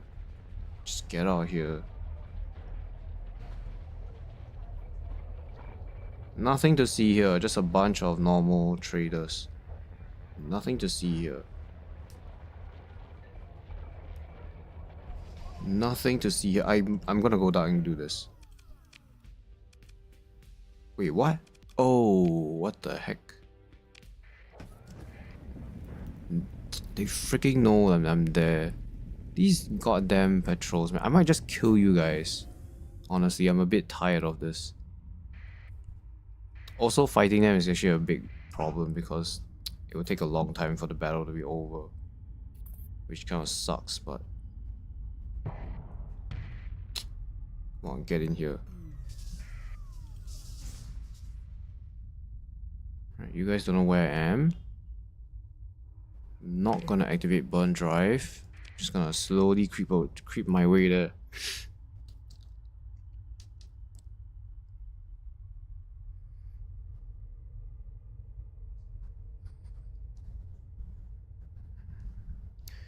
Man, I really want the 14th Legion Onslaught like today.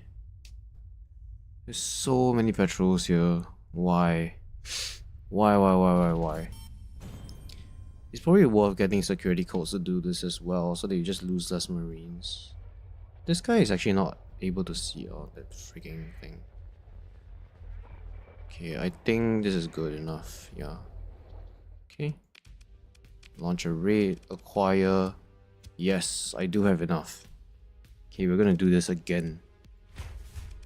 Make special efforts. I lost 700 marines. Yeah, so you guys kind of lose 700 marines all the time, I guess. Yeah. Look at this. The base value of this blueprint is 380. Basically, it's 400k. This one is only 36. Yeah, this is very expensive. If you sell this to the pirates, they will get this blueprint as well. Oh, what the? They also I also don't have sables. Wow. This is just a jackpot of a place, really. Now, I don't think I have enough marines to do another raid again, but I did get what I want, which is the 14th Battle Group Legion. Interesting. We'll wait another day so that we can raid this again. Well, I just want to see whether we have enough enough marines to do another raid. Okay, we have to wait a bit longer. No, oh my goodness, that was so close. That was like so close, just at the very edge of the detection range. Okay. Oh, I have enough. Yes. Yes. Let's do this again. Yeah, I'm gonna spend story points here. Yeah, cause they have a bunch of stuff that I want. I mean, these are things that I want. Dominators, okay. Those are horrible ships, but okay. So now we have 2000. Can I actually still do this again? We'll keep doing this until we don't have enough marines left. They know something's up. We're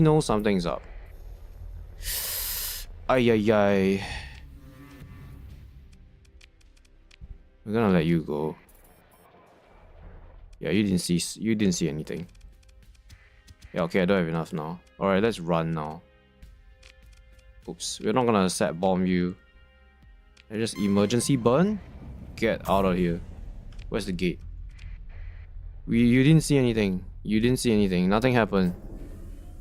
It's so many patrols. It sucks. Bye. They must be like, where did these guys go? They just literally disappear out of nowhere. Okay, yeah, let's come to here. This is the military one, right? One of them is the military. This is the military one. Let's go to that.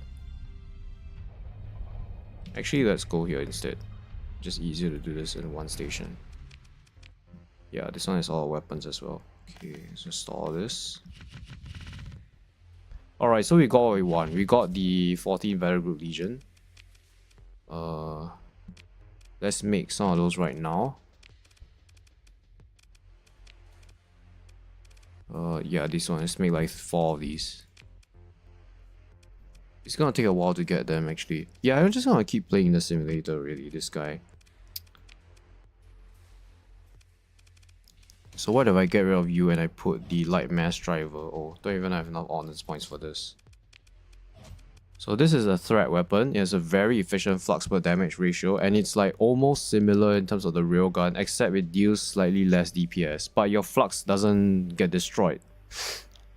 The refire delay is the same, so essentially it's just a slightly weaker railgun, but you get a higher flux efficiency. So we'll try this one, and then I think the rest can remain the same.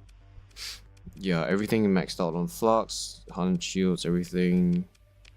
Okay, let's go fight 2 radiants here. These guys are the problematic ones.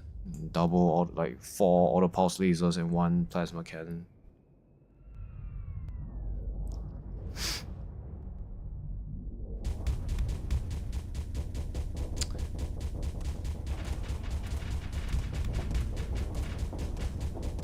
Maybe having heavy mauler here is not a good idea, because if they activate the shields, the heavy mauler doesn't really hit the ship. Like this is the front of the ship is where the shields will start activating. So they can just keep flickering their shields, then the heavy maul doesn't do anything.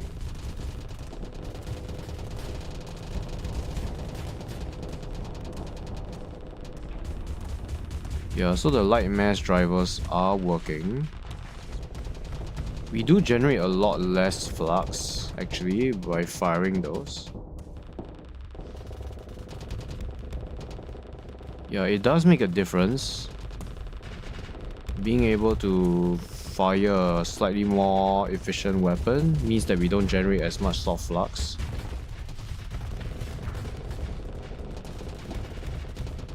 So yeah, now we're armor tanking.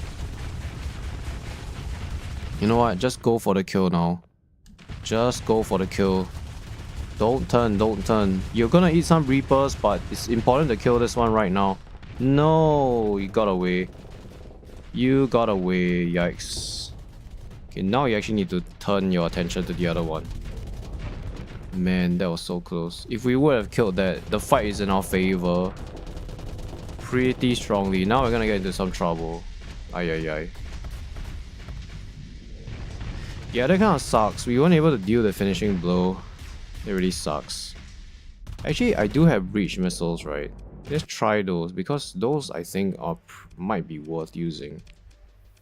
So yeah, breach. We're just gonna like spam these. How much do they cost? 10. Oh, that's very expensive. But these guys are gonna help. They have 50 ammo. So when the enemy ship is overloaded, these will kick in, and then oh my, ooh la la, look at this damage.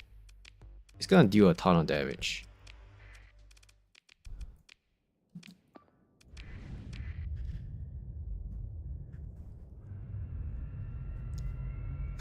So the light mass driver seems pretty okay. At least the flux of the ship is more manageable now.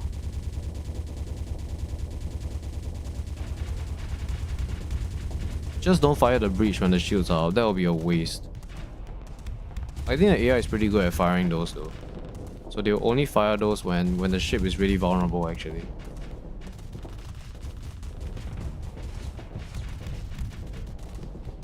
There's some pretty nice chip damage though. It does make a difference. These light mass drivers firing, they don't cost a lot of flux, but you get almost the same amount of damage as a railgun, which is pretty nice actually.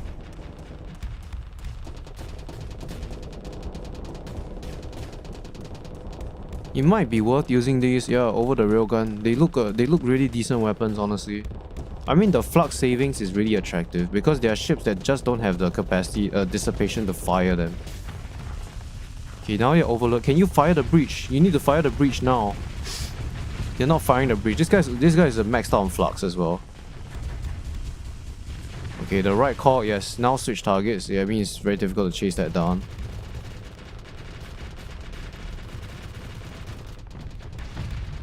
No, oh, that was such a whiff.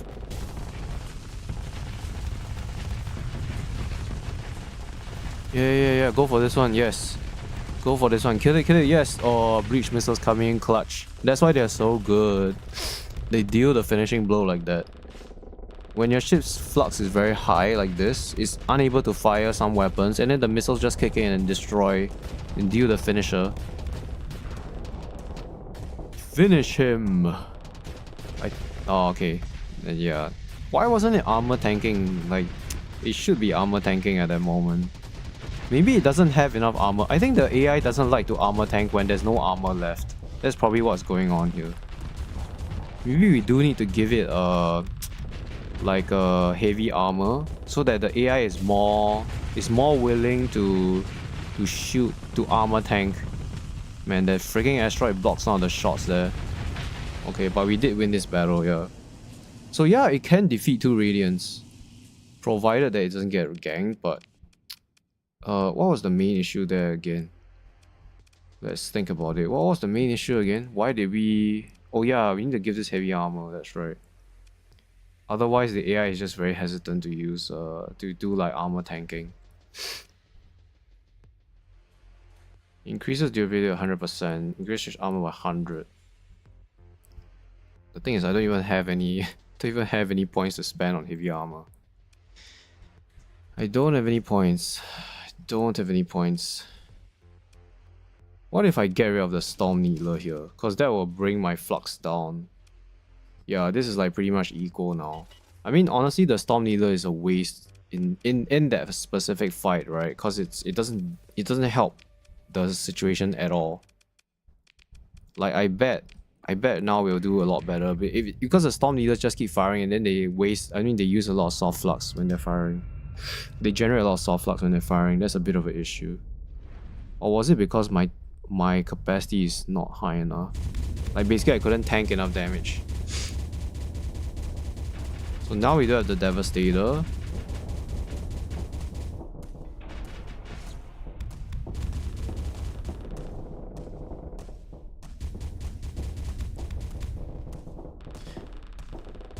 I'm also very curious how the Paragon will fare against two autos like this.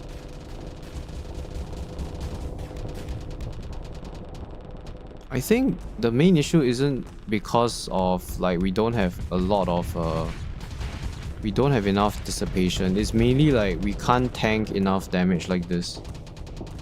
Like our shield is we're generating a lot of hard flux right now. Okay, do we have heavy armor? I think we do. Actually, it does. You can't get rid of the Devastators here. They do help out against Reapers like that. Also, I didn't even get heavy armor. Yeah, we can't get rid of these. The breach missiles. I mean, there's so many things this ship wants. So many things. Like I could cut the dissipation just to get heavy armor. That's like a horrible idea, but. I mean, but then the AI is so hesitant to armor tank when there's no armor left. Which kind of makes sense, right? I mean, yeah, it doesn't want to take any health damage. It's fine to take some armor damage if its flux is very high, but health is like something that I can't sacrifice. As in, that's my hypothesis.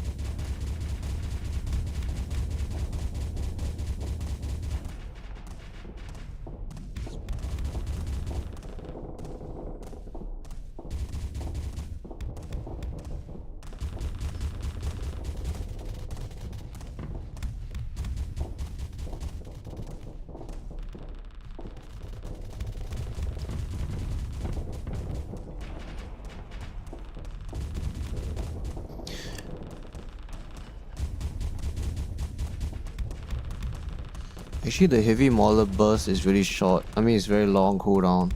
It fires a 3-round burst.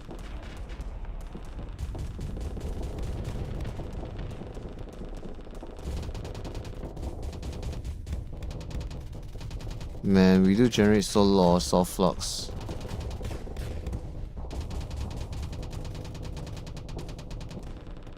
Wait, let me just check very quickly. Are we actually out of charges here? Like, are we actually out of TPC charges? No, we don't. But without expanded max, yeah, we would be out of charges probably. Yeah, so now we are armor tanking. Because, you know, we have to. Those are some pretty okay missiles though, the breach missiles. Yeah, now we're armor tank. The AI is willing to armor tank when it has armor.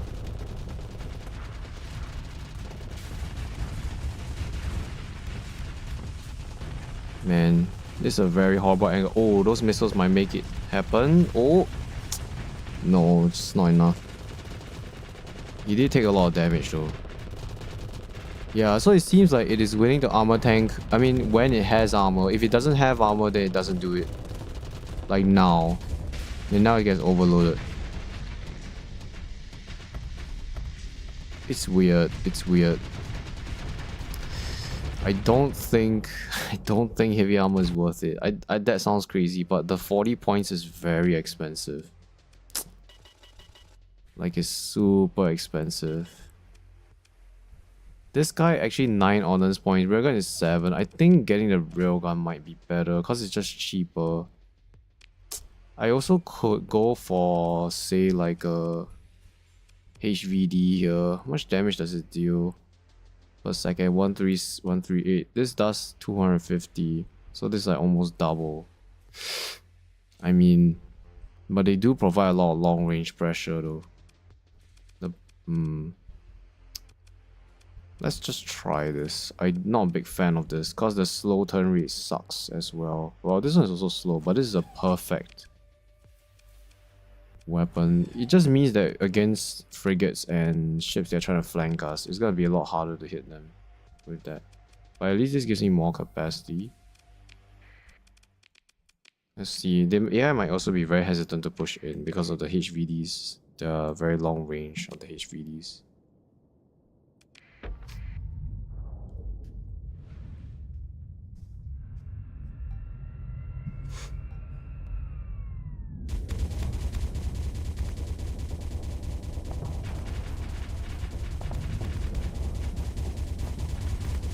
Yeah, they are firing, so...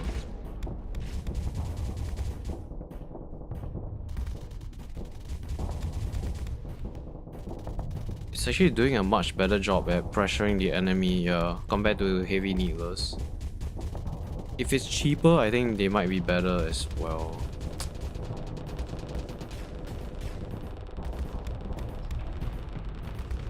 Yeah, so he's getting ready to pounce in like that. When he starts to vent like this, it means that he's ready to actually pounce in. Why did we actually take those shots?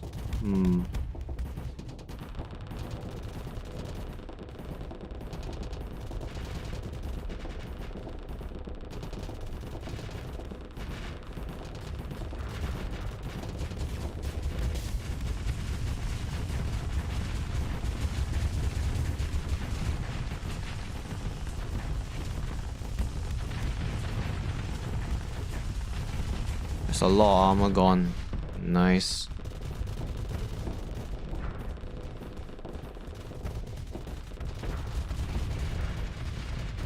Like in a close range situation, the HVDs don't do very well. Can you actually fire the missiles at this? If you can, right, that would be fantastic. No? Oh, that sucks. That really sucks. Just a little bit. Oh, it's not enough. The breach missiles don't have enough range. They don't have enough range to kill targets like that far away. They are pretty worth it though. Look at that. Look at that damage. So for some reason, right, this guy is armor tanking now for some reason. It's not using his shields. For some reason, it's not consistent. It's not consistent. When the AI armor tanks like this, then the fight is in our favor. But if it doesn't, it gets overloaded and it dies. Yeah. HVDs might be the option though. I mean, it's kind of crazy I'm saying this, but I mean, in this specific fight, HVDs are the option. Just the long range pressure is pretty insane. There's also a build I tried, it's just had heavy maulers. Like 3 heavy maulers with a bunch of like 2 railguns here. Then you have more like, yeah, but your shield your overloading abilities is a lot less. That being said, the Storm Leader is pretty good at dealing a lot of damage to shields as well. Like this was the build that actually beat 2 of the autos. But then I thought like having heavy needlers would be better. But this actually beats 2 autos when I first tried it. I mean not autos but radiants. Yeah, I keep using the word autos.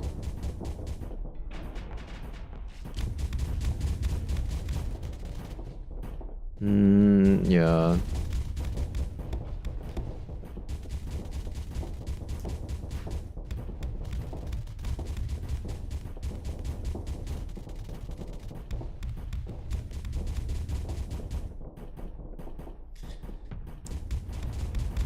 Yeah, for some reason, right, having 2 heavy maulers here on the sides, they get very cautious of approaching the ship. They just tend to stay like further away. I mean, this guy is just trying to jump on us, but they tend to stay a bit further away. That's something I noticed as well. Yeah, like, see, this guy is not really chasing. I don't know why. There's something going on here. He is moving a bit closer, but he's not like skipping here.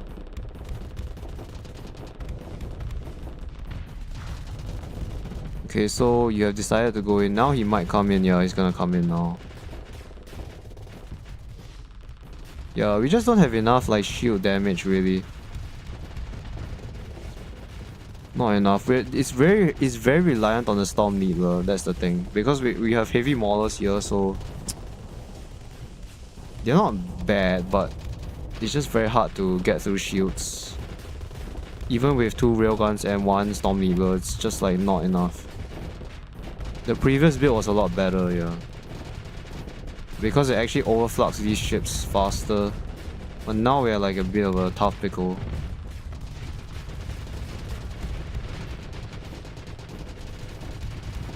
Yeah, this angle is very horrible as well. Like, we have 2 of them on our flanks. So the ship can't really decide which one it needs to go for. They both did back out though. I mean, this is probably the most interesting fight of the stream so far.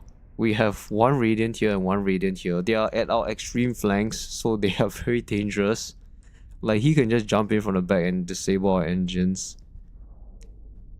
Yeah, I don't know why, but for some reason they're just very hesitant to go close to the ship when I put heavy maulers like on the sides here like this.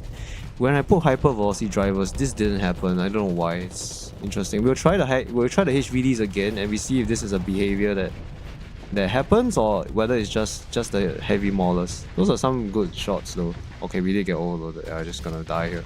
Yeah, you just don't have enough like shield pressure. You need to put a anti-shield weapon here. So you need to have heavy needlers, or I mean I don't like this because the accuracy is piss poor. This one is a bit, I mean, this one is pretty good. 250 damage per second. This one has less DPS. Yeah, it's only 167. Yeah, but it is a lot cheaper though. It's 8 ordnance points. This one is 15. This is like almost double of this. I mean, I generally don't like the Arbalest autocannon, but yeah, I just don't really like this weapon. Why? Cause I mean the Needler is just better, but it's also more expensive. But this one, I don't know. All I know is I don't like the heavy autocannon because this guy is like really inaccurate. Like really inaccurate. I mean, you can just try it for fun, but you'll see. Sorry, let me read your comments. So much caution. Maybe the cheaper short range heavy armor cannon would be better. Which one are you talking about? Are you talking about the Thumper? Or is there something else I'm missing? Because for armor, we only have this and this. This one doesn't seem very good because accuracy is very poor. Yeah, I'm not sure which one you're referring to. No, but I feel like you need a anti-shield weapon here. Like, we just didn't have enough kinetic pressure on the shield. So those radiants. So previously we were using this heavy model. Like previously we were using this, then it was pretty okay. It was pretty okay. Because it actually can overload the enemy decently well. Like if they jump in, they just get overloaded because these guys deal so much burst damage. I'll try the heavy mortar, yeah. So far this is the best build that we have that can destroy these 2 radiants. It basically has the highest win rate out of all the builds that we have done so far. So we have tried double heavy mortar, that didn't work out very well. We have tried HVDs. The HVDs did win, but we only did 1 battle, so we can't really conclude much. This is the build that I've done the most battles with, and it's okay, I would say. Like, maybe the win rate is like 70%. It's a bit of a coin toss, because if this guy comes in at a very steep angle, then we're just dead, right? Because we can't turn fast enough. But so far, this is the most promising one. Now, I'm not sure about the heavy mauler at the front. Yeah, maybe I should put I did put a Thumper here and it did okay. But maybe a heavy mortar will do better. Yeah, I don't know. I'm still experimenting, right? But this is the one that has so far been able to fight these 2. Yeah. although the flux, I mean, this heavy needler is very expensive. It's like 15 Ordnance points, and the amount of flux that it generates is a lot, but the burst damage of them is so important. Like, if they jump in, they just instantly get overloaded because the amount of burst damage that we have is insane on the needlers. So they just get punished if they come close. And if they come close, they get overloaded. They just take our breach missiles when they get overloaded, right? So that's like how we win this fight. Yeah. These are not gonna hit. Okay, one of them hit. That's unfortunate. Yeah, so like this is very close to getting overloaded. And then... Okay, it managed to get out in time. That sucks. Yeah, that kind of sucks. But hey, at least we can drop the shields a bit, recover some of our flux, then we can engage this one. Also disabling the weapons before... Like, disabling the weapons when they teleport is super important, because if their weapons are disabled and they teleport forward, they can't actually deal much damage to you. They will have to actually... I've seen the AI actually see, right? I've seen the AI actually wait until his weapons are ready. So this just buys us time if it's like trying to repair this plasma cannon there. Yeah, it's like very hesitant to move in when the weapons are disabled. Yeah, so he's coming in again. Yeah, for some reason you fired the breach, I don't know why, but... Yeah, now it's just overloaded, but we can't deal the finishing shot, it's too far away. But this overload is very long, so it buys us a lot of time so that this guy is able to focus on this now. Yeah, it's a very long overload. And then his weapon, a lot of his weapons are disabled. He's trying to vent. Yeah, this guy is also very close to overloading. Oh, he's getting away. Yeah, they're very smart at getting away. That's why the needlers are very good, because they punish them if they get too close. Then the AI realizes it has overextended, then it can't retreat very easily. If I used anything like auto cannons, they will just keep getting away without overloading. Like here, it realizes it's overextended, but then it's too late. It can't get out in time. So he's about half health. I mean, so far we haven't taken any real damage to the ship yet. Now he jumped in very close. Right, we might be able to kill this. Because he's like very close now. Will we be able to win this flux war? Yeah, no. I mean, yeah, no. If he has his Reapers out, yeah, we're just probably dead now. It might... I don't know. Yeah, now the angle is like horrible. Okay, let's try the...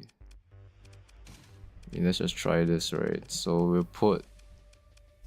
what is it? Heavy mortar here. I don't think it'll work well, but we'll try.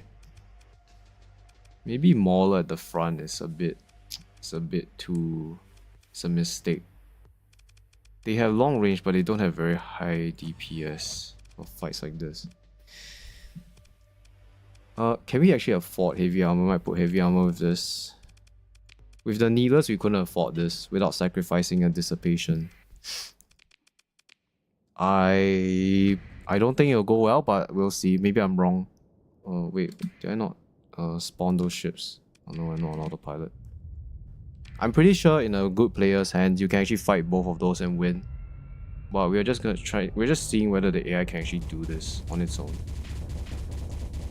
Like with a really good player, you will know exactly when you can armor tank versus like how versus using shields.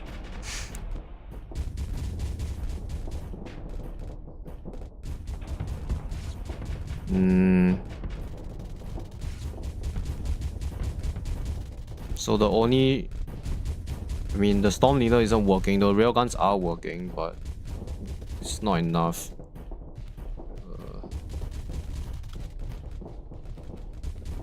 I think they changed some of the weapons as well in one of the recent updates. Like, I think some of them got stronger or something. Can't remember.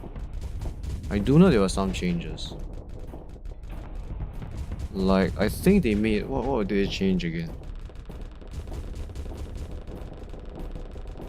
Can't remember. I have to check the notes or something.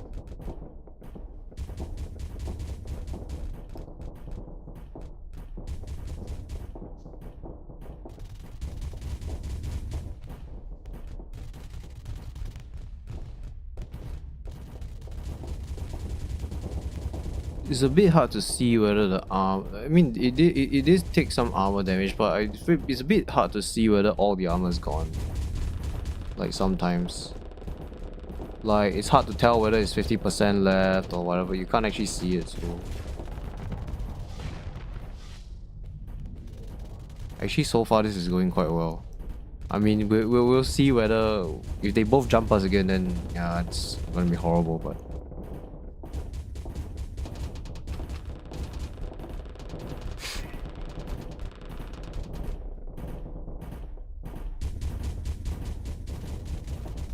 now it could be, it's not just, it might not be because the heavy mortar is a good weapon. It might be because we're generating less soft flux. So the main problem of the previous build, the heavy needler build, is that it generates so much soft flux, right? Like the flux from the firing the weapons is so much, we can't even dissipate it in time. That was like one of the main issues as well. Like we died because our ship has too much flux generation from firing its weapons. Yeah, breach missiles, baby. Reapers will Reapers be able to kill that? I think yeah, 2 Reapers will be able to kill this, actually. Okay, so that Radiant did go down. Nice. So it seems like your build has... This build is pretty okay as well. Okay, maybe I spoke too early. That's not gonna kill us, but... I mean, a few more might. Okay. Did we get heavy? I think we did get heavy armor, so that might save our ass, but... No, so I realized the main issue is it might be because we are generating too much flux from our weapons. So going 2 heavy needlers might be too ambitious because we cannot dissipate the soft flux in, like, you know, fast enough. Because this Onslaught will be firing almost all of its weapons. Like, these Devastators will be firing in active combat. The Needler will always be active in a direct engagement. The railguns are always firing. Then the side mounts are always firing, and not to mention the TPC. So it needs a lot of it needs those weapons to be very flux efficient. Otherwise, the ship will literally commit suicide by gaining so much soft flux that the enemy will overload this ship. Yeah, maybe that was the main issue. Having too much soft flux being generated. Yeah, now we're in trouble. If he has Reapers, we're just gonna die here.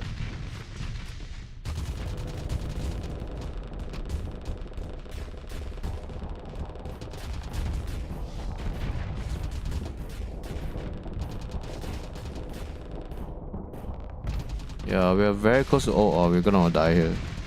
We are gonna die. One more Reaper is gonna kill us. That's the final one. Bam. So, yeah, maybe the issue is not the weapons. It's mainly like, we need to find very flux efficient weapons. This one is very flux efficient. And it's only 7 points. I mean, I might have to drop this. I personally don't like heavy armor. It's 40 points. So this one is only 0.75, although it deals less damage than the heavy needler. I also did put a thumper here previously. This one is also very efficient, but it doesn't shred armor as well as the heavy maulers. So this is like the really flux efficient build probably. I mean, fine, let's give you heavy armor, right? I mean, to satisfy the shield shun folks. So this time we went with more flux efficient weapons, but they're also poorer weapons in general. Like the Arbalest is... Maybe I'm wrong, but I don't think it's a very good weapon.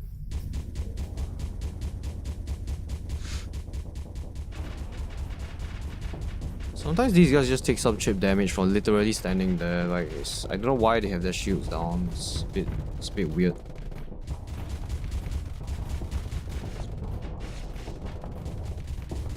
We do have a level 7 officer. I have to point this out. I bet if the Onslaught has no officers, it will obviously lose this battle. For sure. The extra range is really important. And you get like Ordnance expertise, so the extra dissipation.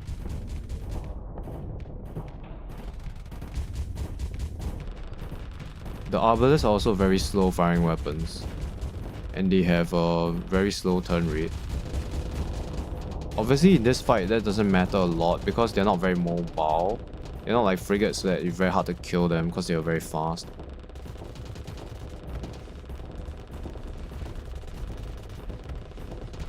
Yeah, I find it very interesting like why the AI fired the breach missiles there.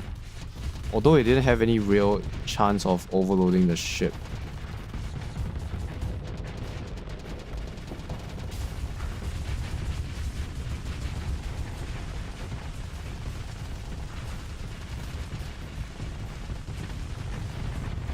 Yeah, those breach missiles are doing work, man. Maybe if we replace them with Reapers, maybe better.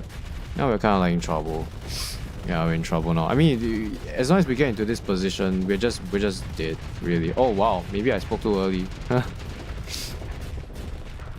We might be able to win this. We have enough hull.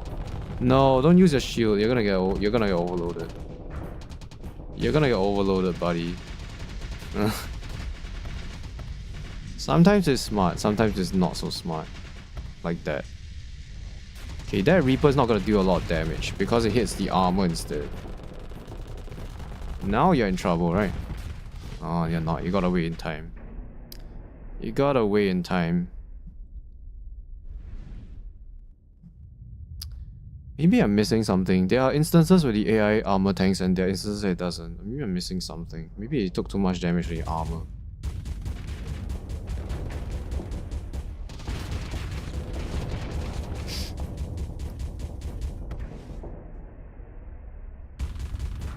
That was a very brave vent. Like while a Reaper was flying at you, it was very brave. This guy actually still has some armor. You didn't know how crazy that is. There's still some armor on the ship. Okay, we did win this fight. Wait, let's compare the heavy needlers to this, right? Let's just do a quick comparison. So this guy does 250 damage DPS. This one only does 167. But this one generates a lot of flux as well. Like the flux per damage is 0.8. This one is only 0.75. So this is a lot more flux efficient. I mean, you do sacrifice the poor accuracy. But we're fighting against capital ships, so this doesn't really matter. But if we're fighting against like, you know, frigates or destroyers, then this will struggle. The Arbalists will struggle. And this is half the points, about half the points of a heavy needler. Yeah, we do know that if we put heavy needlers here, we run into a problem where we generate so much soft flux that we can't fire all our weapons. Yeah, that's the scenario there. I mean, I could get rid of these railguns. They are 0.9 flux per damage. This is 0.8. I do sacrifice some shield damage for this, but the Storm Leader is actually pretty good for that.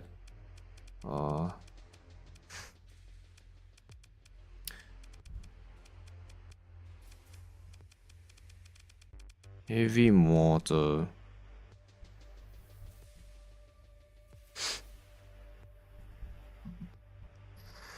So this deals 220 damage per shot. The DPS is 220, yeah. This deals a lot of damage to the hull.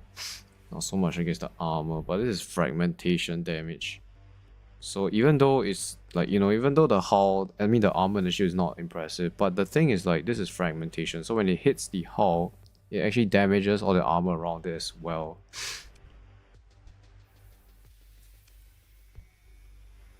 And this also benefits from S model expanded max.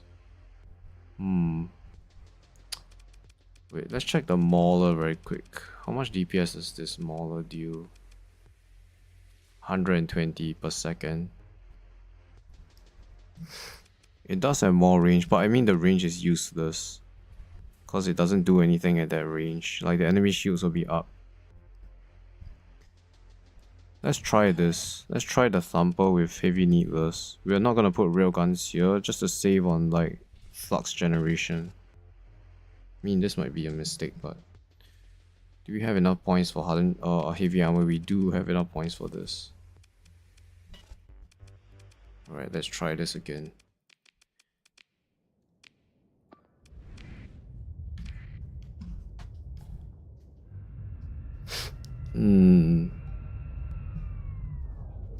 So far the breach missiles are pretty okay on this.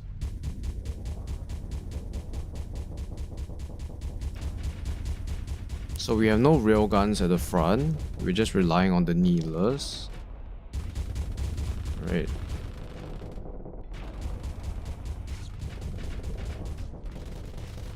Yeah, now they're firing.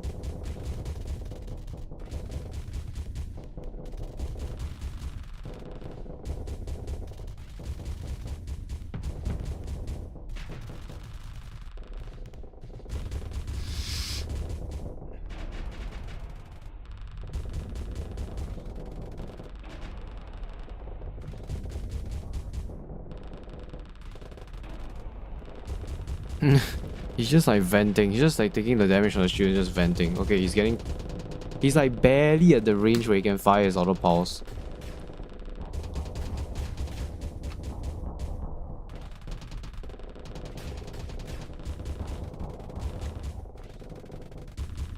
Yeah, we need to be careful. If we generate too much soft flux, the enemy has a very high chance of overloading the ship a lot easily.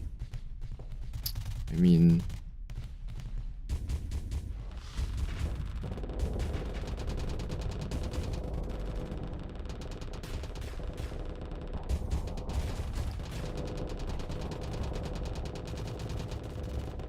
yeah, we're kind of like struggling here. We're already at max capacity, but we haven't even overloaded this ship yet. I do think those railguns make a difference though. That's some good damage, but not enough to kill. Yeah, see right now we're at very high capacity. We're like very dangerous. We are venting away the hard flux because we're armor tanking right now. Oh, that's such a horrible angle.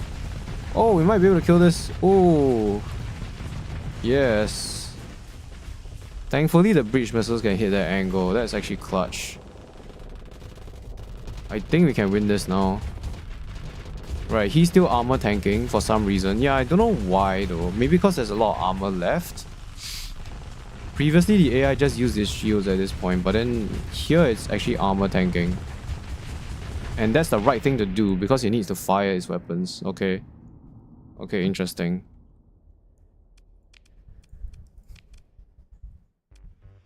Yeah, breach missiles here, pretty clutch. Pretty clutch. They really help so much in the battle. I mean, man, there's so many different, like, there's so many intricacies to build this. You could put railguns here. You spend 7 honors points to gain a weapon that's pretty horrible. I mean, not pretty horrible, but it has slightly worse flux per damage, right? But it's a small amount, right? We went for this. It has 0.8, so it's a lot more efficient. So we got rid of the railguns here. And then we can sneak in heavy armor as well, because we save honors points from getting rid of the railguns. I mean, they are pretty good though. I mean, the thing is, we can't afford any points. Can't afford any points. If I get rid of the breach missiles here and put those in, I think that's a mistake. I mean, in this specific fight, the breach missiles are king because they help the finish of the enemy. Like this build, I don't think this will work because those breach missiles are like, they came in so clutch.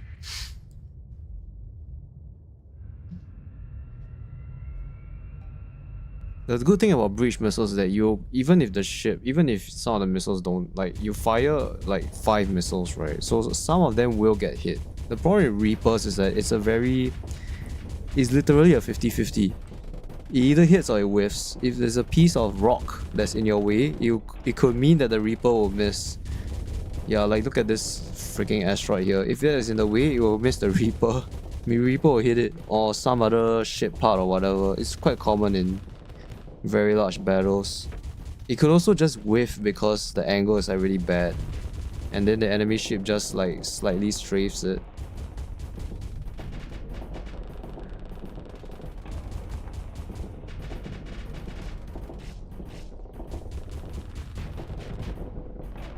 I do think they are worth it though. Like, I mean, definitely on the early game build where you can't afford all these very high tier weapons like heavy needler. I wouldn't say it's high tier, but like difficult to obtain in the early game. Then I guess breach missiles will be very good in this situation. Because that's what you can only afford, right? So yeah, breach is just like a really good missile in general. Even against pirates where they have some ships that don't have a lot of shields, or like rather they don't even have any shields, then it does wonders because you can just rip off the entire hull with those missiles. And if the ship is overloaded, the AI is actually smart enough to know that it can fire the breach missiles at the enemy. Like, it actually understands that, okay, this guy is vulnerable now, then I can fire this.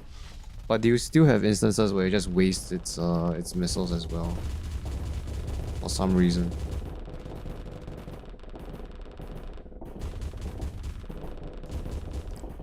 Yeah, so this build has a lot more long range pressure because the railguns are there. We don't have a lot of, we don't have like that. We don't have the breach missiles, so we're just relying on our ballistics to kill the enemy. If they get close, that is.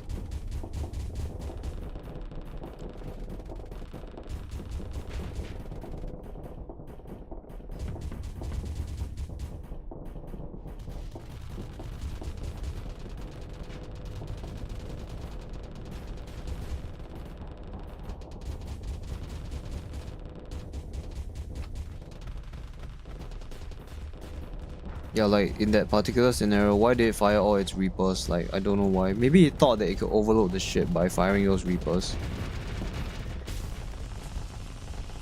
Yeah, so now we do have breach missiles, so we're kind of like relying on our kinetics to kill this. If we had breach, we would have gotten a bit more hull damage here. Now it's able to survive a bit. You know, it's a lot more threatening. I guess for this specific fight itself, having the breach missiles is a pretty big deal. Yeah, now we're armor tanking as well. Because the ship is very high flux. So it's like, okay, I need the armor tank. And it does have armor, so it knows that, okay, I need to use this armor as a... And now it uses the shield, okay, for some reason. Yeah, I don't know why. The AI likes to... It's not consistent here. There's no reason why I should have used this shield here. Then we're gonna take some real damage. Yikes. Yeah, but he's also gonna suffer. They can actually move when they're overloaded, so it's able to retreat away. I mean, we do have burn drive, so we can chase it down. Yeah, and all the weapons are disabled, so they can't really do much. So this did win, but... I mean, there's no right or wrong answer on how you should build Onslaught. It's just trade-offs, really. Yeah, putting breach here will help to finish off very weak ships. Putting railguns here just give more long-range pressure on ships. Then... There's also light needler. Oh, this might be interesting because it's more efficient than the railgun. And DPS wise, you don't sacrifice a lot. Now it does cost a bit more, but this one also has perfect accuracy. But this is the option where you kind of want to save on flux, like soft flux, because this one is more inefficient. This one is very efficient. I don't see a lot of people do this though. Like most people go for railguns at the front. And for good reason. I don't really see a lot of people going light needlers like this, heavy needlers. Yeah, heavy armor, does heavy armor save us there? It kind of did help a bit. But it's so expensive. I don't really like it. Because of the cost. The honest point cost. I mean, that's why people S-mod it, but I think S-modding is a mistake as well. Like the sacrifice on maneuverability yes, it's not detrimental, like it's not catastrophic, but you know, it can mean the difference between you turning fast enough to shoot at Paragon versus like you getting completely destroyed. I don't know, but anything that makes the shit worse at maneuvering is just not ideal. So instead of railguns, we have light needlers here as well. They are a bit more bursty, but they don't have that sustained damage that the railguns have. So the Thumper did pretty okay for that fight as well. Oh, it really does benefit from expanded magazines. I actually don't know how much damage it deals. I mean, yeah, it did get some good hits. I do think it might be better than the Heavy Mauler actually. Yeah, look at that. Look at all the armor being shredded by the Thumper there. It's all being done by the Thumper because the Storm Needler doesn't shred any armor. Or rather, it deals very little armor damage. So it was the Thumper that did it. Yeah, all these weapons being disabled is because of the Thumper as well. Now you are such a brave folk that you actually jumped in front of us. Okay, actually the Storm Needler does deal armor damage, but... oh, there's some insane damage from the Thumper, I think. Is it a Thumper or the TPC? I don't know. It's very hard to tell. I need to test those weapons. We'll get a Radiant, then we can test it. Because I'm very curious to know which one is the best weapon you can put at the front. Because that makes a big difference, right? The front weapons make a big difference on how fast you can kill ships. Those breach missiles are actually pretty good. But unfortunately the ship teleported and then most of them missed. Nice, nice, nice. Gain a volley. Nice. Yeah, I think you gotta bring the breach for this kind of fight. Like, I mean, this specific fight. They're so good. They're just so good. Oh, we're gonna eat some Reapers here, but this guy's gonna be dead. I think he's gonna die here. Yeah, the Thumpers deal damage to hull, or it does deal 100% damage to hull. And the breach missiles also they track, like when the ship, the original target is dead, you saw that, right? It actually tracked towards the nearest enemy. Oh, he's overloaded.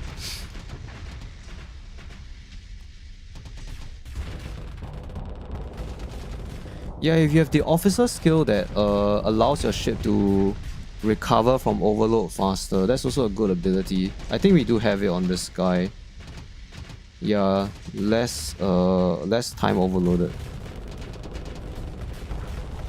Oh, he's actually very low though. He's like he's already at like 5 HP or something.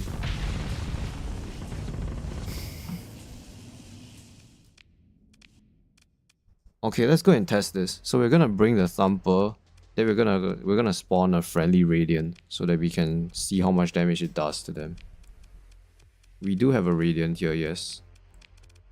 So let's just store a bunch of these monitors so that we don't get out of the limit here. Okay, let's go do some testing. So we're gonna bring you. Yeah, we're gonna spawn these two. He's gonna be an ally, but we can deal friendly fire to him so that we can see exactly which weapon is better. Okay, we're gonna spawn our own friendly Radiant here. Alright. Man, all these weapon groups is like...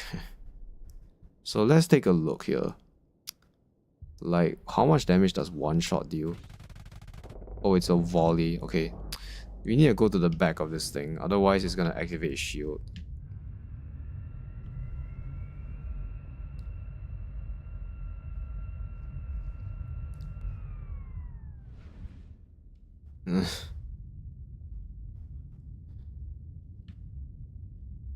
We do have an officer in this ship, so... Man, you can't actually change direction when you do burn drive. That's also a big problem. So like, I probably don't want to go all the way here, but I can't turn when I'm doing it. I mean, that makes sense, really.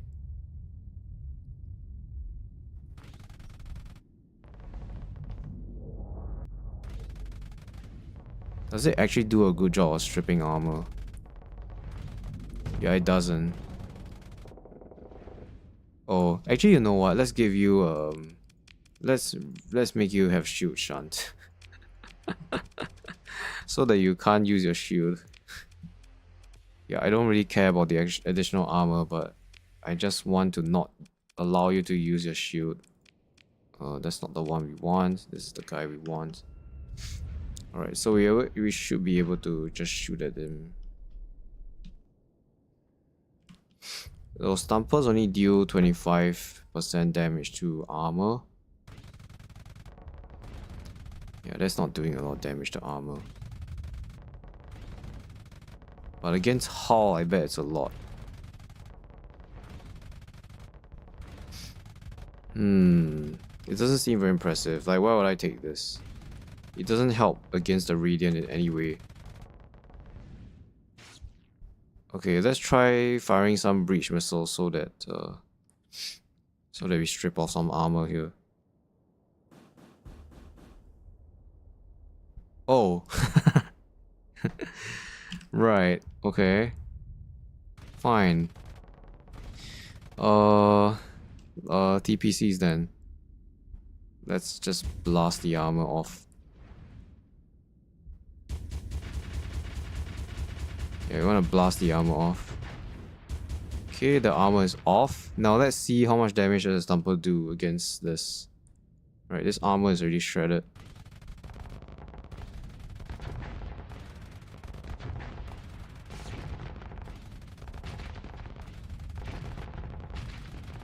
I mean, it's not bad per se. Yeah, it's not very good against armor. It's good against hull. Stop running away. Stop running away.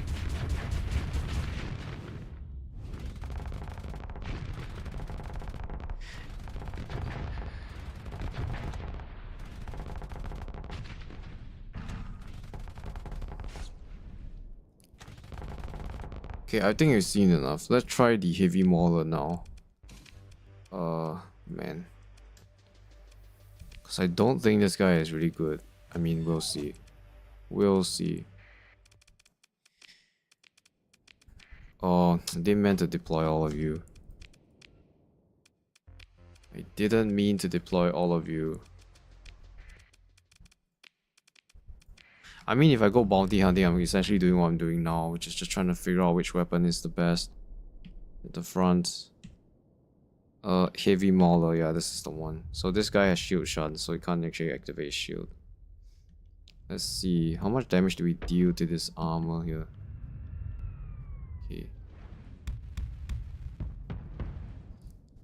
So that's 319. There's a very long downtime though, 350. And the thing is, like, some of these shots can whiff. Well, it does have very good accuracy, but 475.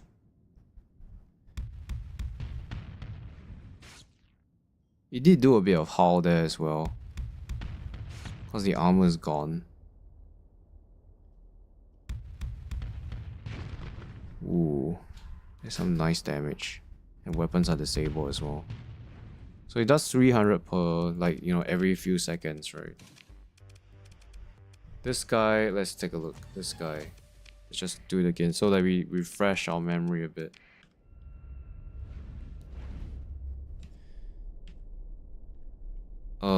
Where is the... Okay, here it is. Okay, let's take a look. So that guy did like 300 damage per shot. Yeah, this is just a worse weapon, really.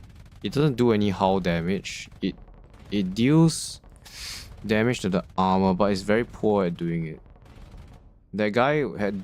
The other weapon, the heavy mauler, has dealt more damage at this point. So yeah, I don't think the Thumper is a good option.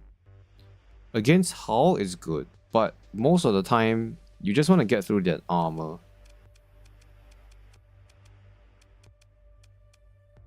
Heavy mortar 0.82, 22 per second. This one is 120. This one looks actually pretty good though.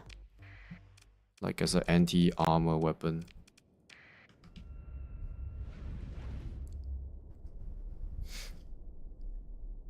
I bet this is the best weapon to shred armor.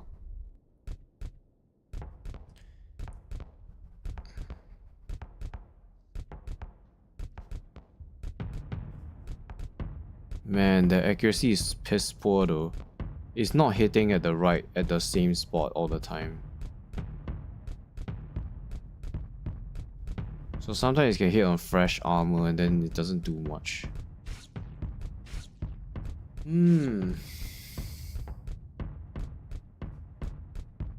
Yeah, the accuracy is really poor on this. You can really feel it when you pilot this. So as far as armor options go, we can't use this. We can't use this. They're just not great. These are anti-shield weapons. I mean, we can't use the assault chain down. That's just suicide. So I guess it's the best one really. It's really the best option. The heavy mauler on this slot. It has a lot of range as well, which is okay. It's not bad.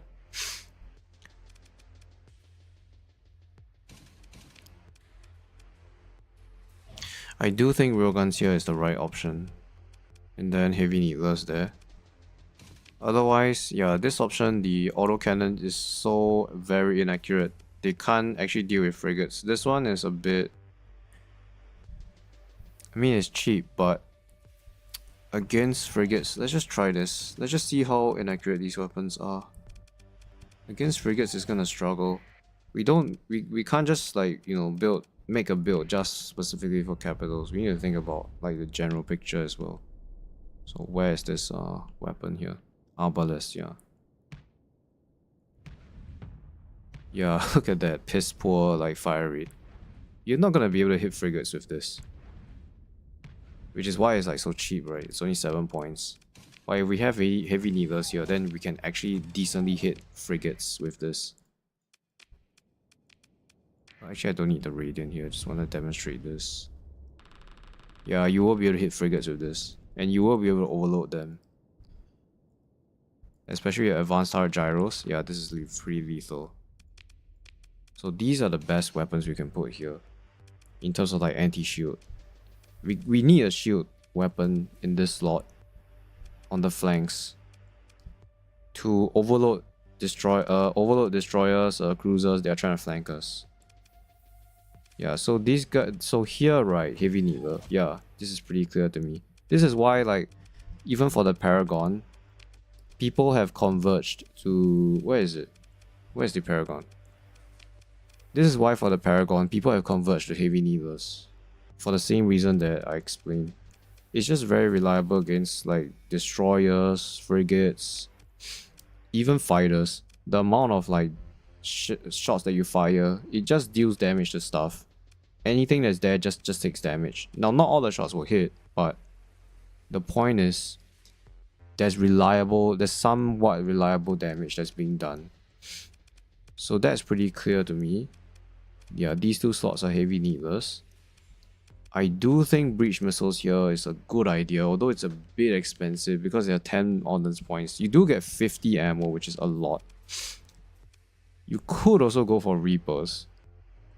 Reapers is really like the all-in strategy, really. Like, if they hit, well, they hit really big. It changes entire battles. But if they don't, it's a complete waste of ordnance points. Like, Breach will be more reliable. It costs the same points as a Typhoon Reaper launcher. You get 50 missiles. And yeah, these missiles deal 250 damage to armor. And it's not reduced by the armor itself. And it also has tracking, so it can track fast enemies. Like, let's say you've overloaded a Brilliant, right? Basically like the cruiser or the destroyer of the remnants. And if you fire a torpedo, it's gonna miss, dude. That thing is gonna move away from the Reaper. So having breaches is just a more reliable option. But Reapers, when they hit, they just, wow, it changes the entire battle. Like, completely, it's like a Uno reverse card. It Uno reverse cards the entire battle if it hits. Like, if it hits Hull.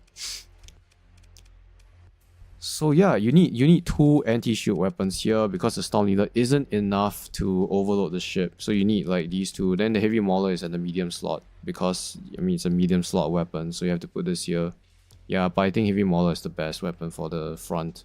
just to give that extra armor damage. And hull, because it will damage hull as well pretty well. Yeah, so the only question is what you want to put in the missile slots. Really, I don't know whether these slots on the sides are worth it. I don't think they are. I don't think it's a good idea to put weapons here like the railgun. They won't be able to hit frigates. We can test this actually. So we're gonna just load this guy up and then just fight against a bunch of remnants really. So we're gonna fight against a bunch of these. Let's just fight 2 and then these guys. We'll see if the ship is able to actually catch these. Or rather if the railguns are actually useful. They might not be useful for this fight.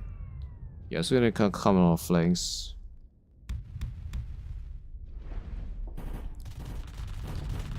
Yeah, so are the railguns actually hitting?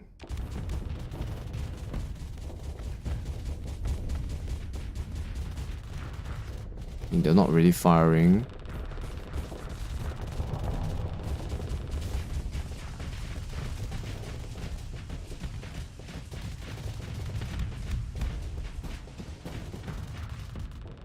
They are hitting the enemy. Yeah, they are, right. Yeah, they are hitting the enemy. They have perfect accuracy. So they are very good at hitting frigates actually.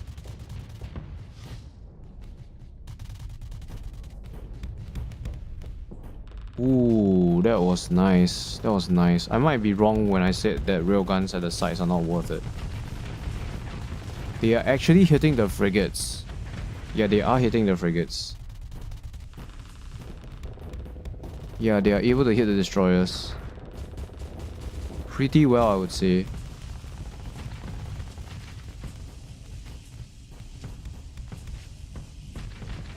Yeah, and they also deal a bit of armor damage as well. I might have been wrong about putting them at the side. They might be worth it.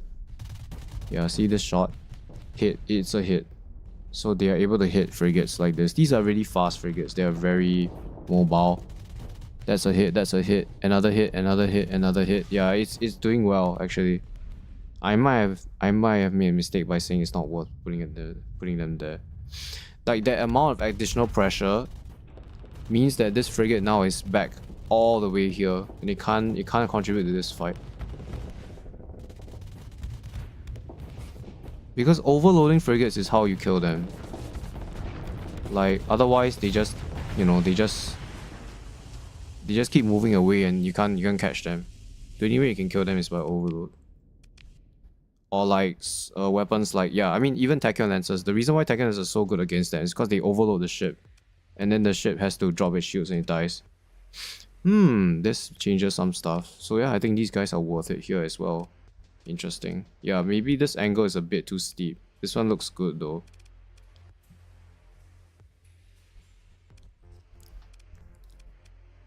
Yeah, so we have figured out that 2 railguns here make sense. These guys also make some sense. Then yeah, the needlers are just absolutely like you need these. And then heavy mauler. I don't think in terms of how mods you need to change any of those. I mean, you can just try this. Oh, why did I do this? I lost the entire build. It's okay. I can remember what I did. I mean, let's just load this. Legion better than Onslaught. I haven't actually. I wouldn't say I've played a lot with the Legion, so I might not. I can't comment on that. I don't have any legions right now. Do I have any I can produce? Well, why did you say that though?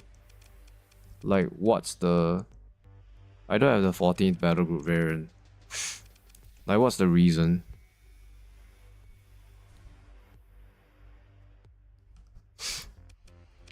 Like, what's your evidence or what are your points for that argument?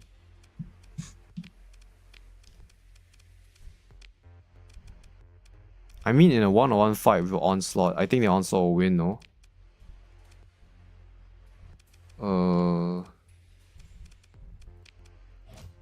I mean, it should win. Like, if it doesn't win, then something is wrong. Okay, let's save this. There we go. Yeah, so, okay, this one is the wrong weapon.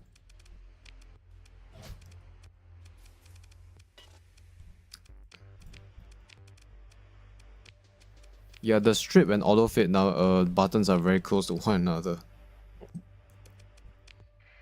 Specifically Legion Wall, they essentially one another increases effectiveness. Really? Okay, let's fight a Legion Wall then. Let's just fight 3 of these.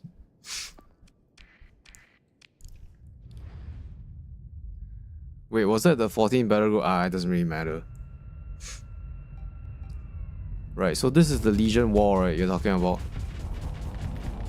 Versus an Onslaught, just a single Onslaught. Maybe this is not the specific build you're talking about, but we'll see, we'll see.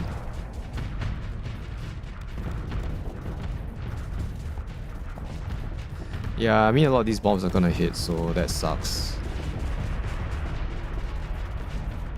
My last min-max fleet was 4 Legions plus Doom. I see. No, but I feel like the build matters a lot. Like, what weapons do you put on the Legion? Or what bombers or fighters do you use? Like... Yeah, like, did you go for... I mean, you went for bombers, right? Like, tridents? And then, what kind of weapons do you put on your Legion? Like, generally...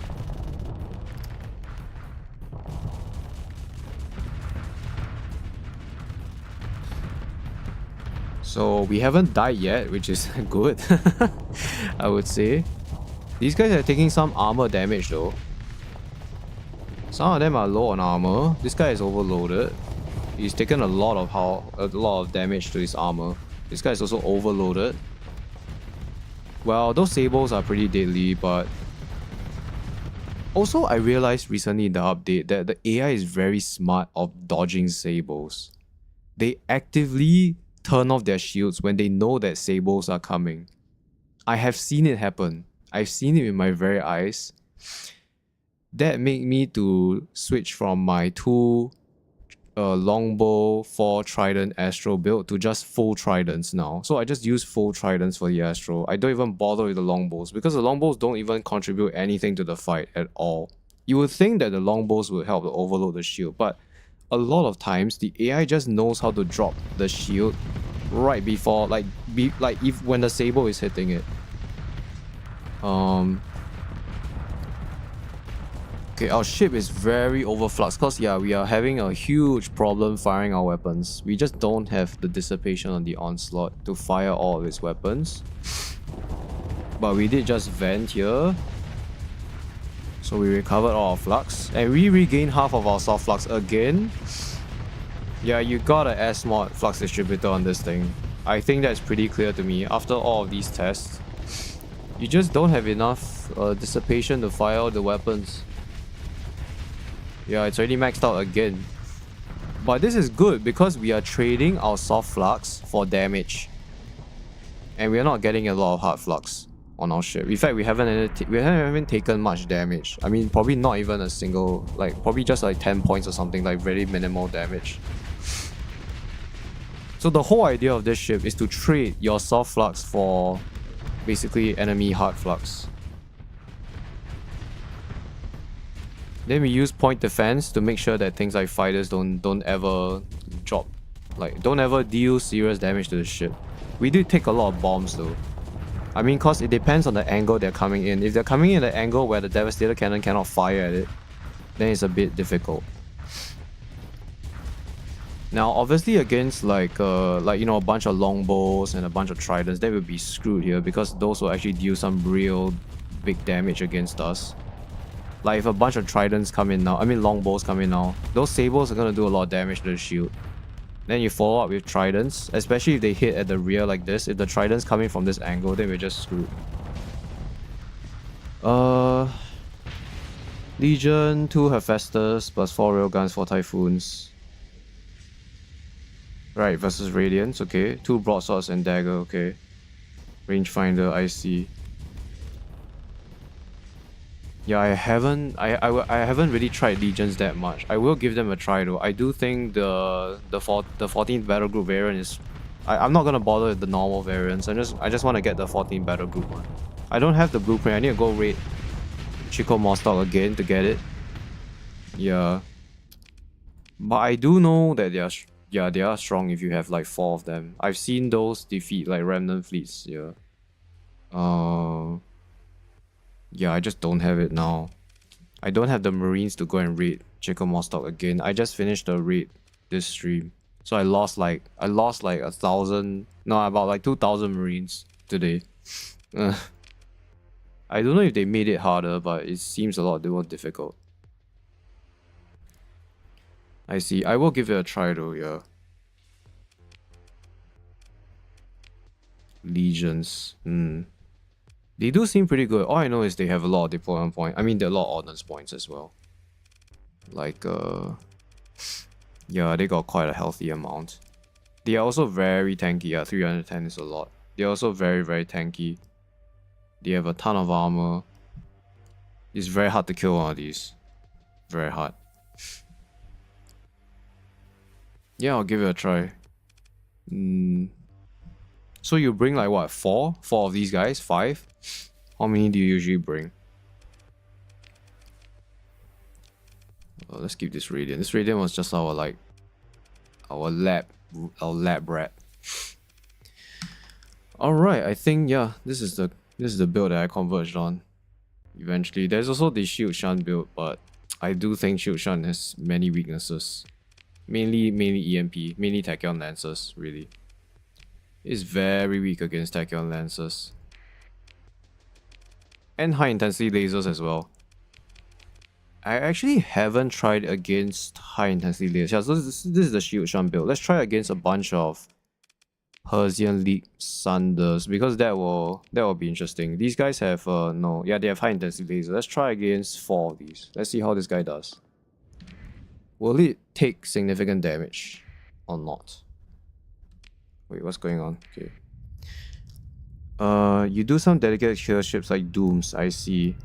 I also haven't tried Dooms a lot. Yeah.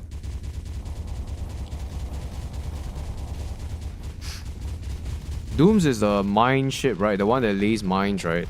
The phase ship.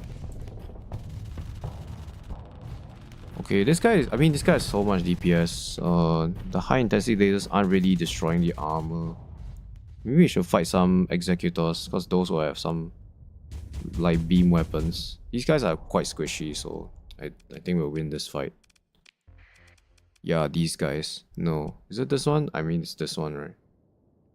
Or is it this one? No, this one is the one that has lots of Hydras. Okay, let's try this against 2 of these. I have a feeling that our Shield Shunted Onslaught will get decimated here by the Hydras and all the laser weapons. But we'll see, we'll see. We shall see.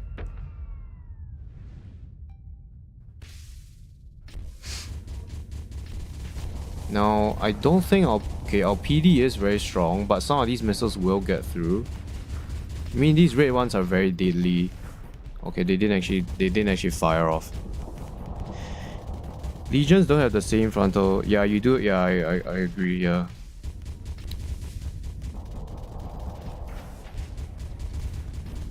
Oh, so you can go like a completely. You can go for a complete fleet with just capitals. That's interesting. So you don't need any frigates, huh? Yeah, it spams mines, right? Yeah, Sister's expertise is really broken on ships like the Omen, the Doom, things that really want like the cooldown for the ship, like the ability. Yeah, like it's also very, very broken on the Medusa, because you just always have charges to face skim. Wow, I wasn't expecting this ship to do pretty well. It's actually doing decently well against all the laser weapons, which is the main weakness of the Shield Shunt, really, because there's no way you can stop the beams. But this guy is gonna die to a Paragon, pretty sure of that. I mean, let's not do the 4 Tachyon Lancer. That's a very meme build. This is the one that's probably the most threatening, or the most common one. I have a feeling that this guy will get absolutely destroyed.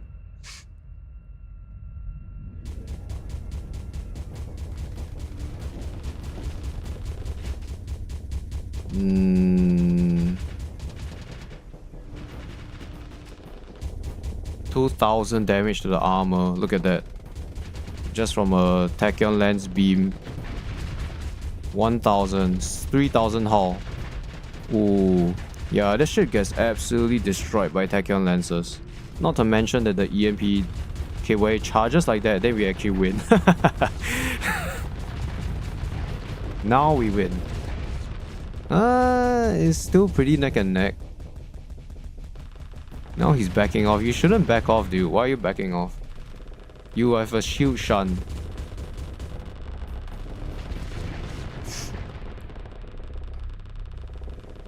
We might still die here. I think it will die. Probably. Yeah, now the Paragon has the range advantage, so he's in a disadvantaged position. All it needs to do is just make sure that it can fire the tachyon lens, and this shit will be dead.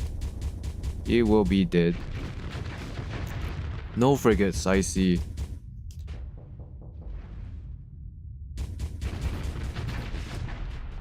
I see. 4 legions plus 2 dooms, yeah.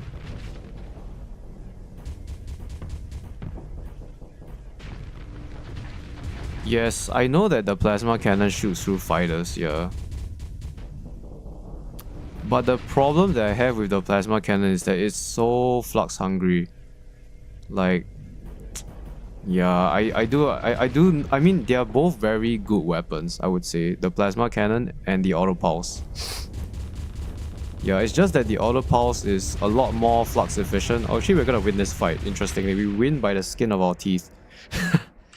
Like, the plasma cannon is a very good weapon, yes. It will shoot over fighters so that it doesn't get its shots wasted. But the auto pulse laser means that you have a lot less soft flux being generated on your ship. Yeah, so this build is... I don't have enough crew. Why do I not have enough crew? Let's just get some crew here. Yeah, so this one, right?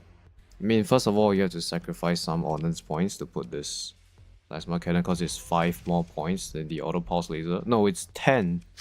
So it's 10 more ordnance points, which is a pretty big deal. 2 of these cost 20 more points, yeah. And you also generate a lot more soft flux. I'm not disputing that they're a good weapon. They are a good weapon.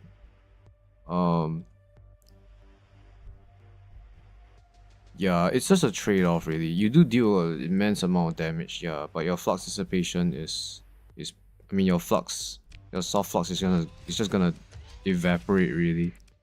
Ooh.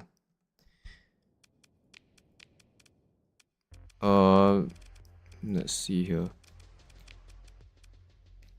I think that the auto pulse laser has a faster projectile speed as well. I might be wrong, but it looks faster.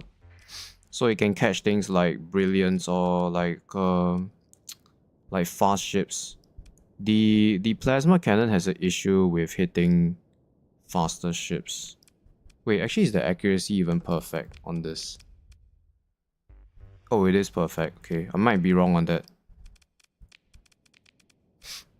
I might be wrong on that. I think plasma is better than pulse and paragon. Yeah, okay. You don't need max then. Ordnance point roughly same. Yeah, you're right. Yes, you won't need expanded max. But expanded max is only a 10 ordnance points hull mod. Also, I will argue that expanded max, it doesn't just benefit your auto pulse. It benefits your IR auto lancers and your burst PDs because all these are charge based weapons. So having the expanded max, especially as modded, it means that your PD on the Paragon is really, really strong. Because these guys have like 6 charges and it recharges really fast. So you pretty much can delete a lot of fighters. The auto lancers also benefit from having more charges. But yeah, it's definitely a viable build. Because fighters don't block the projectile. But yeah, it's a lot slower than the auto pulse laser. The projectile speed is a lot slower. You can see right now, right? This ship is using auto pulse and it's a lot faster. Right, am I seeing things wrongly? Wait, let me check. He's gonna fire again. I can't actually see. I might need to do it again.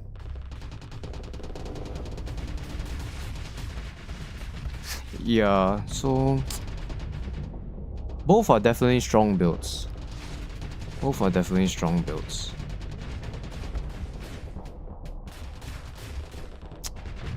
Can you fire both at the same time? I want to see what's the speed.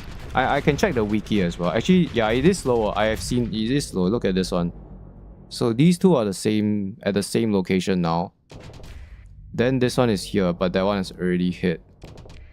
I mean, it's a bit hard to see because the ship is like really close. I mean, I can just literally do this and try to show this. Let's link these two together so that we can see it. Okay, they are linked.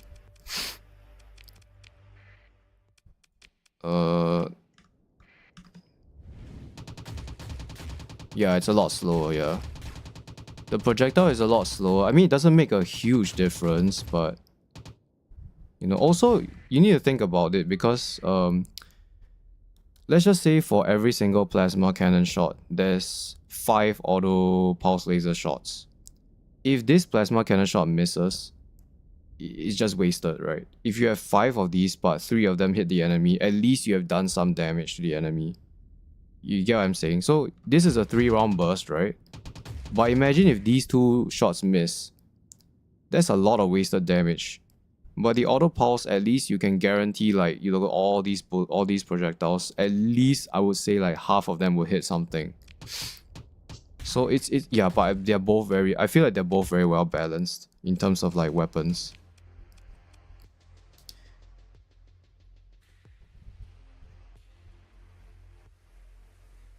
Yeah, I know the tachyon lenses are just meant to kill frigates. Yeah. But I would say that the tachyon lens is very good at finishing capital ships as well, because if they're overloaded and they have their shields down, this guy just tears through the hull. It is a finisher weapon. It doesn't really help a lot in overloading the enemy ship, but it does help to kill them when they are overloaded. So, but they're mainly here to delete frigates as well. Like, they just absolutely destroy frigates. Anything that's like, you know, very small, you just get instantly destroyed.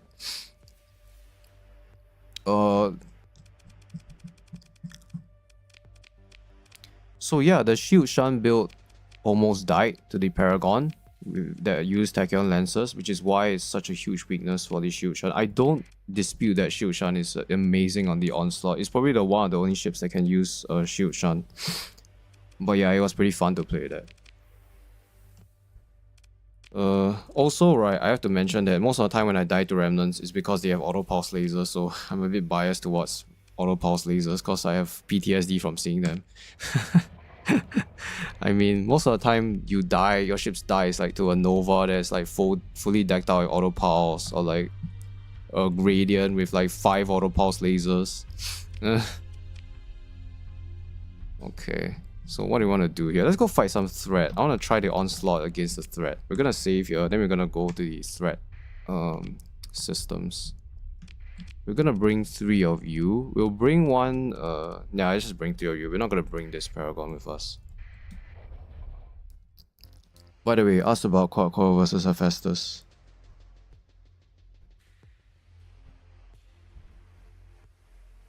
Quad Coil? Wait, did I talk about the Quad Coil? What's that? I don't recall any Quad Coil weapon. Hephaestus, I mean, I know Hephaestus, yeah, it's right here. There's a Hellball, very strong. Hellball. I honestly haven't used the Hellball a lot, so I can't comment on this weapon. Yeah. I mean, where would you want to put this on a ship? Like, you put it here? Because I don't think... Is this a good... I don't see Onslaughts with a Hellball. I see usually... I know that most builds have the Storm Needler here. Then they go for Devastator Cannons or another set of Storm Needlers. Oh, yeah, the threat one. Okay, yeah. Heavy armor on Capital Buster shooting is how you laugh at pulse weapons. Yeah, but putting heavy armor on this is a bit of a, I feel like it's a bit of a waste because it's 40 ordnance points. It's very expensive. I don't know. I just don't feel like it's worth it. I don't know. Heavy armor is like this build doesn't have heavy armor. No, it doesn't. Yeah. Like I have to find 40 ordnance points somewhere. It has to come from somewhere. This is already like these hull mods are all pretty mandatory. I can't sacrifice any of these. I can't get rid of my dissipation. I don't have enough points in capacity. I have to get rid of weapons in order to squeeze in heavy armor. Like, I have to get rid of some of these railguns. Then I'm gonna like limit. I'm gonna reduce my damage output if I do that. I mean, sure, I could get a rangefinder, but that will make my PD a lot weaker. As well as my medium. I mean, all my small ballistics will be weaker. I guess. Oh, I actually haven't S-modded anything. The third S-mod. So if I S-mod, say, I don't know. Let's just say I S-mod this. Then maybe I can find enough points for heavy armor. Yeah. It's just very expensive. Okay, let's go fight some threat. Yeah, we can continue talking about this, but I just want to go fight some threat with these onslaughts. Let's see. Let's bring some monitors as well, cause at least they can tank the eye. We know that they're able to tank the eye, the shrouded dweller eye. Well, they're not great. They still will die, but at least they can survive it for a while. We'll bring this guy just for fun, but we're probably gonna just rely on these guys. We might die here, so that's why I'm saving the game, because I'm not bringing an Onslaught Mark 1 with me.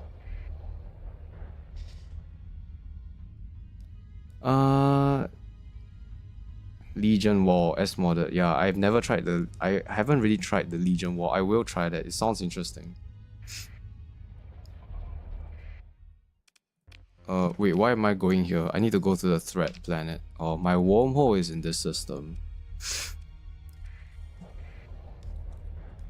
Yeah, my fleet doctrine is more like send the frigates to distract 50 deployment points worth of enemies, then my other ships just kill everything else. But the entire War of Legions does sound pretty fun though. Being able to not use any frigates is actually a good thing because it means that you can use all your officers for your capital ships, and you don't have any. Most of your ships don't have.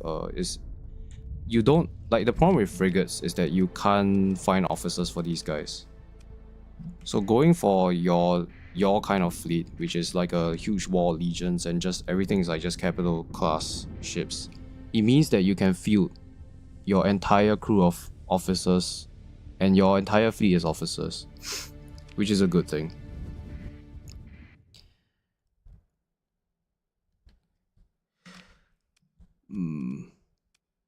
Right, the wormhole is here.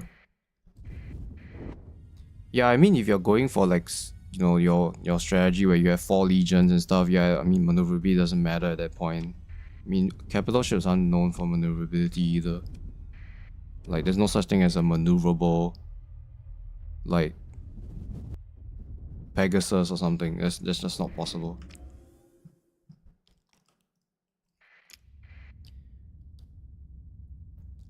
Yeah, but I'm saying that like if you have 4 legions and you have like say 2 dooms, right?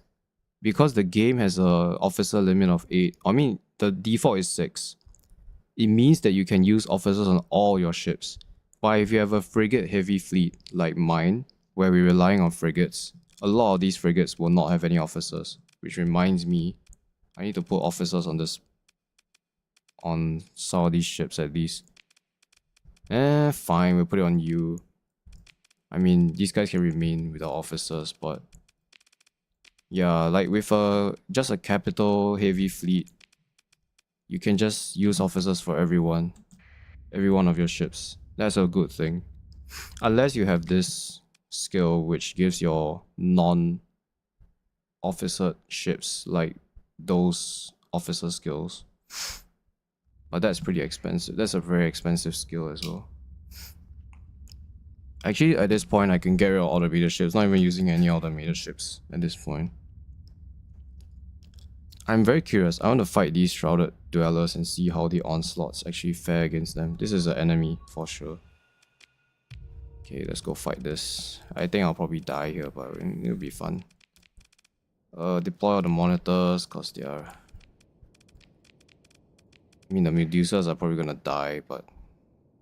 yeah, oh well.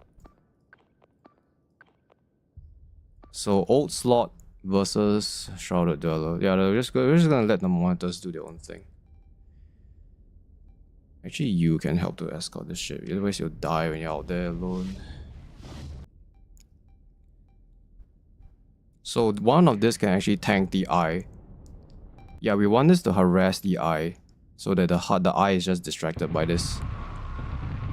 Yep, it's pretty good. Well, sometimes it dies if it... I don't know, sometimes I've seen this guy just evaporate for some reason. Maybe because there's like EMP damage or something, I don't know. Yeah, okay, it died. But at least it was able to tank that for quite a while. Now, are you guys actually doing well? Oh my goodness, look at that. Oh, that's so beautiful. Look at that Storm Needler. Just dealing so much damage to the enemy shields. We'll see. We'll just let this battle play out. We can also harass you. And harass you, because you're really annoying. Let's also harass you. Let's just harass all the capital ships. With our monitors. I keep trying to say omens. Can I deploy this guy? No, I can't. I got... okay. Yeah, I don't have enough points for that. It's fine.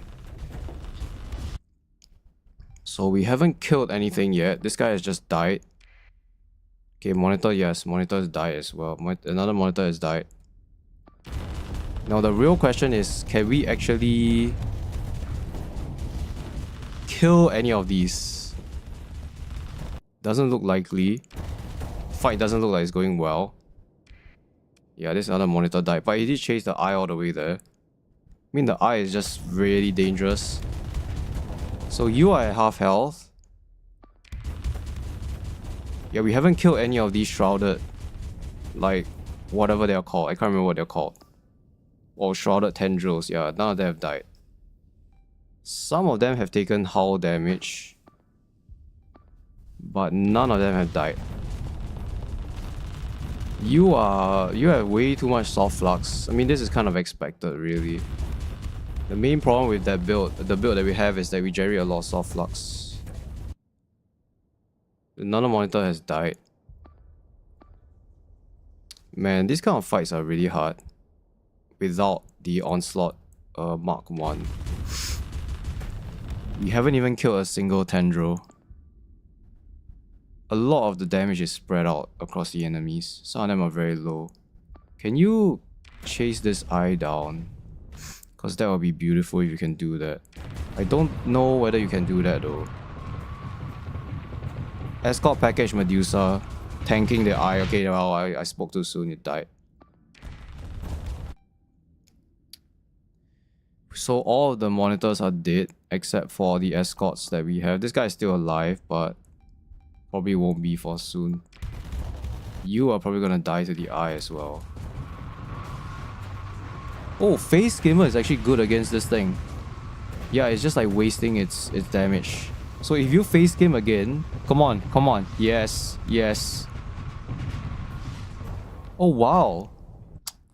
Wow. That's impressive. I didn't know that happens. I thought that the eye was a hit scan weapon, but it's not.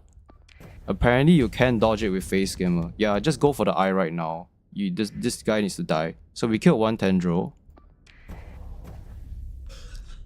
It's still a winnable fight, but it's difficult losing all our frigates like that. So you are also getting harassed by that. Don't turn around, commit to this, eliminate this. Another tendril died. You are somehow hull tanking this. Okay. You should be able to take out this eye. I believe. You have an escort as support. So the big guy has died. I think the big guy died. The Shrouded Maw has died. This guy is very low. Just deal some finishing shots. Yes. Yes. Okay, now the fight is winnable, I would say. Oh, there's another eye there. Yeah, that's another eye. Jesus. I think it's winnable. We still have our Onslaughts alive. If we brought another Onslaught, then I would be more confident of this fight. Like, if I had 4, then it would be a lot better. Can I actually charge you? Can I actually set an eliminate order on you? Let's just bring you and you go eliminate this. So you took some okay, there is another eye. Man, there's 3 eyes. This guy is still alive for some reason.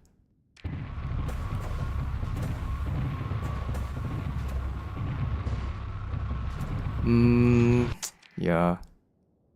Okay, maybe chasing this is not worth it. He's too far away. Yeah, now he's gonna take some damage too.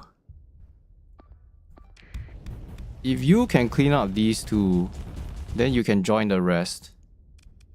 Yeah, okay, I think you will be able to clean up those 2. Yup, nice. Okay, you are overloaded. Yeah, I need to get rid of these eyes, man.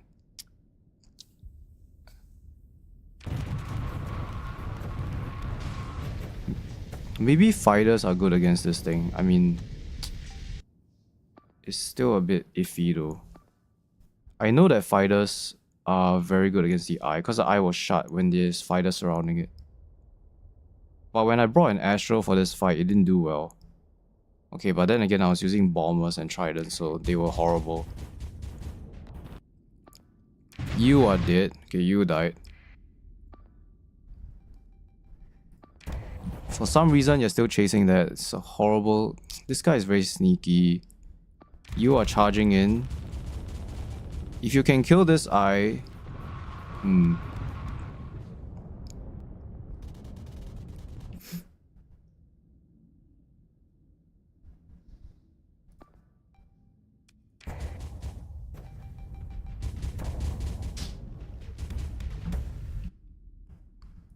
Nah, I don't think we're gonna win this. Nope. Nope.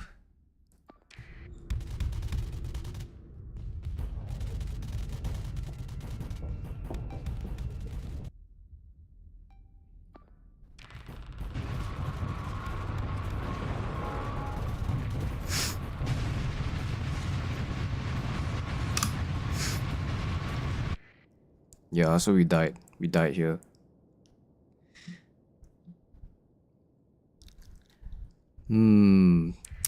Yeah, I think you have to bring the Onslaught Mark 1 for that.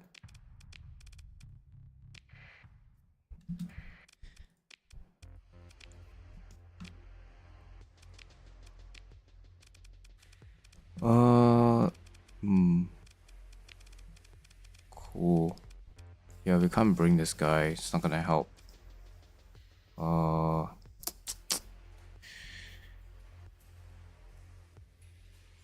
Yeah, you gotta do some like special strats against them. I mean, if you're not using the Onslaught Mark 1.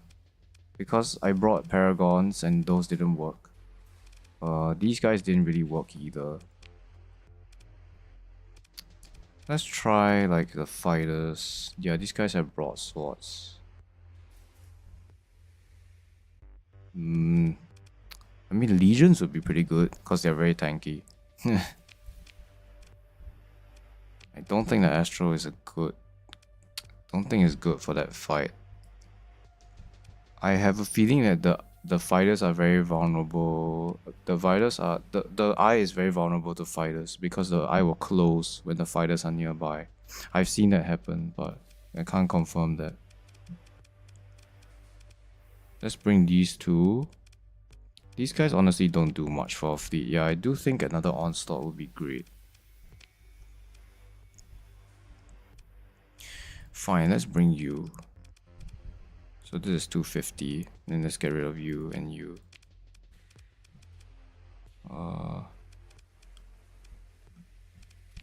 Oops. Right. I need to go back to the wormhole. Oh, I'm over capacity. Wait, can you actually spawn the shrouded dwellers in the simulator? No, you can't. Yeah, you can't. Yeah, it doesn't show up here.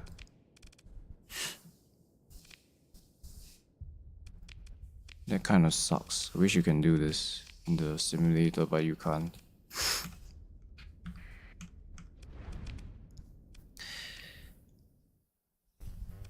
I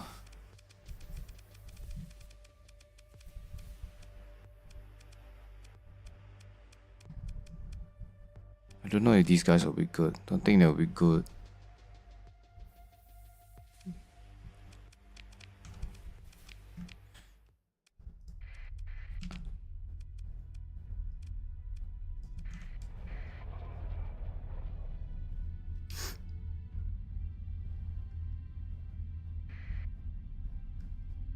Oh, we're over crew capacity. Fine, we'll just eject some of you then. I always found that quite funny that you can just eject crew.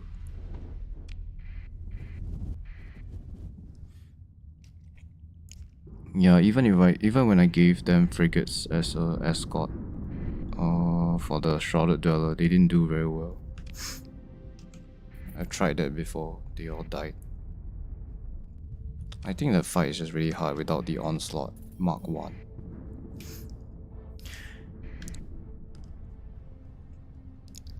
Like the Onslaught Mark 1 just hard counters everything in the Abyss.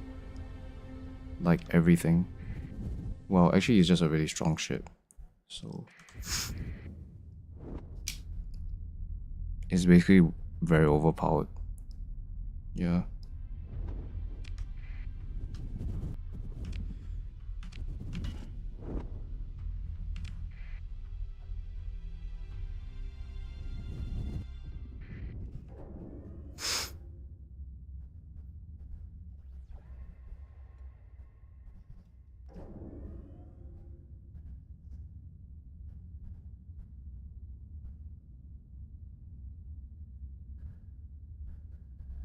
This could be a fake object. Okay, this is an enemy. Yep. Alright, 3 eyes, yeah, same thing. Again. Okay, this time we'll deploy everything. This guy, you're gonna escort this, you're gonna escort that. Then I guess we can just allow you to follow. You can follow that. You can follow this.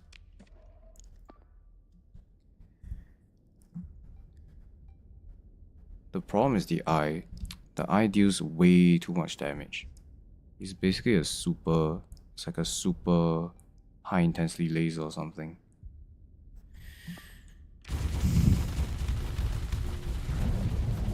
Actually, can I command the fighters to strike this? Will it be able to send the fighters over?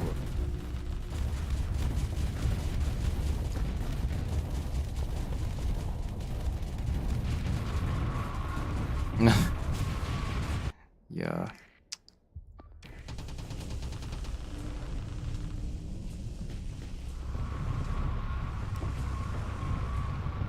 Auto lancers are pretty good because you can hit it while it's open.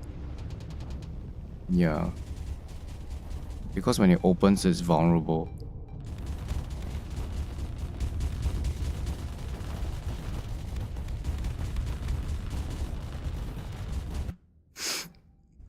So they're not launching their fighters. I think the fighters are getting decimated, honestly, by the enemy. So none of the fighters are even able to reach the eye in the first place. Yeah, see? It takes damage when it's open. Well, you should have continued firing, then it would have been dead. But that didn't happen.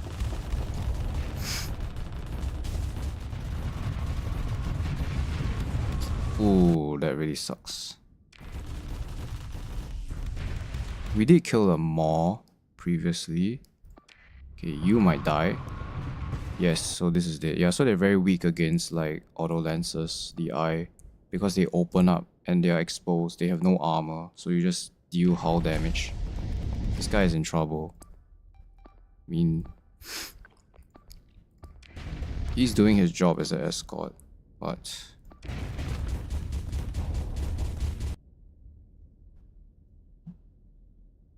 okay, some of these are pretty low. This one has taken about half of its health. I think there's another eye out there somewhere.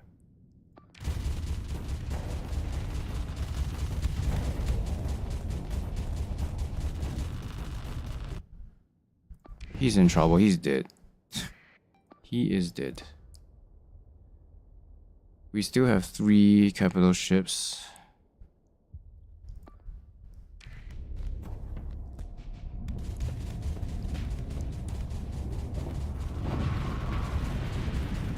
Whoa, what the heck happened there? Can you like help support this? He's in trouble.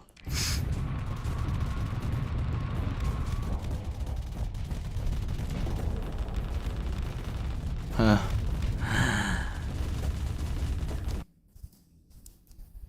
I mean, it's probably possible to defeat this with a normal fleet, like non-Onslaught Mark 1, but you will lose some ships, I think. It's like inevitable.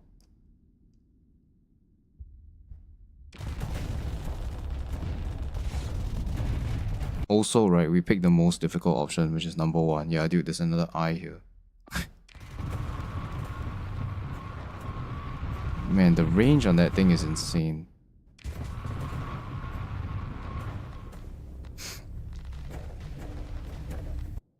Yeah, we're just gonna die here. So die a slow death.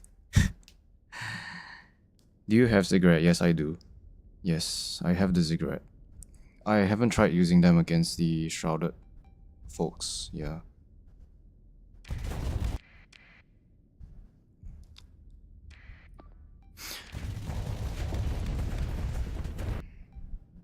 I mean, it could be good. Yeah, you can definitely snipe this with the cigarette. You can snipe these. You can snipe the eyes and then you can just kill the rest. Probably. Yeah, so Onslaughts isn't enough. It isn't enough for the Shrouded Dweller, even with all their Daka. Yeah, I do have Ziggy. Okay, I need to end the stream pretty soon. So yeah, next stream, I will hunt for the Legion 14 battle group blueprint. There's still a bunch of blueprints I don't have. Like what? I don't have... Yeah, here it is. So I'm missing the Legion 14th battle group. Yeah, I'm missing that. I'm also missing the Executor. I don't have that. So I need to steal it from the Syndrian... No, the Persian League. Then I don't have the Syndrian ships either. I don't have the Pegasus. I don't have the Executor. So I'm missing those. I don't have the Falcon 14th battle group either. Okay, but I don't really care about that ship anyway. What else? I think that's really about it. I think the rest I have. I don't have the Omen as well. Yeah, which is ridiculous, but yeah, I don't have the Omen either. So I have to steal that from Tritech. I mean, I just do it for fun. I don't really need the Omen, but yeah. So yeah, next stream I'll just continue doing blueprint hunting. I might do that with off stream as well. Alright, I think that's it. So today we got the Onslaught 14th battle group blueprint, which is our objective. Yeah, which is a success. And then we were experimenting with some fun builds. The shield shun build, which is this one. And then this one is the shielded build. Yeah. Alright then. Thank you for watching the stream. See you later. Bye.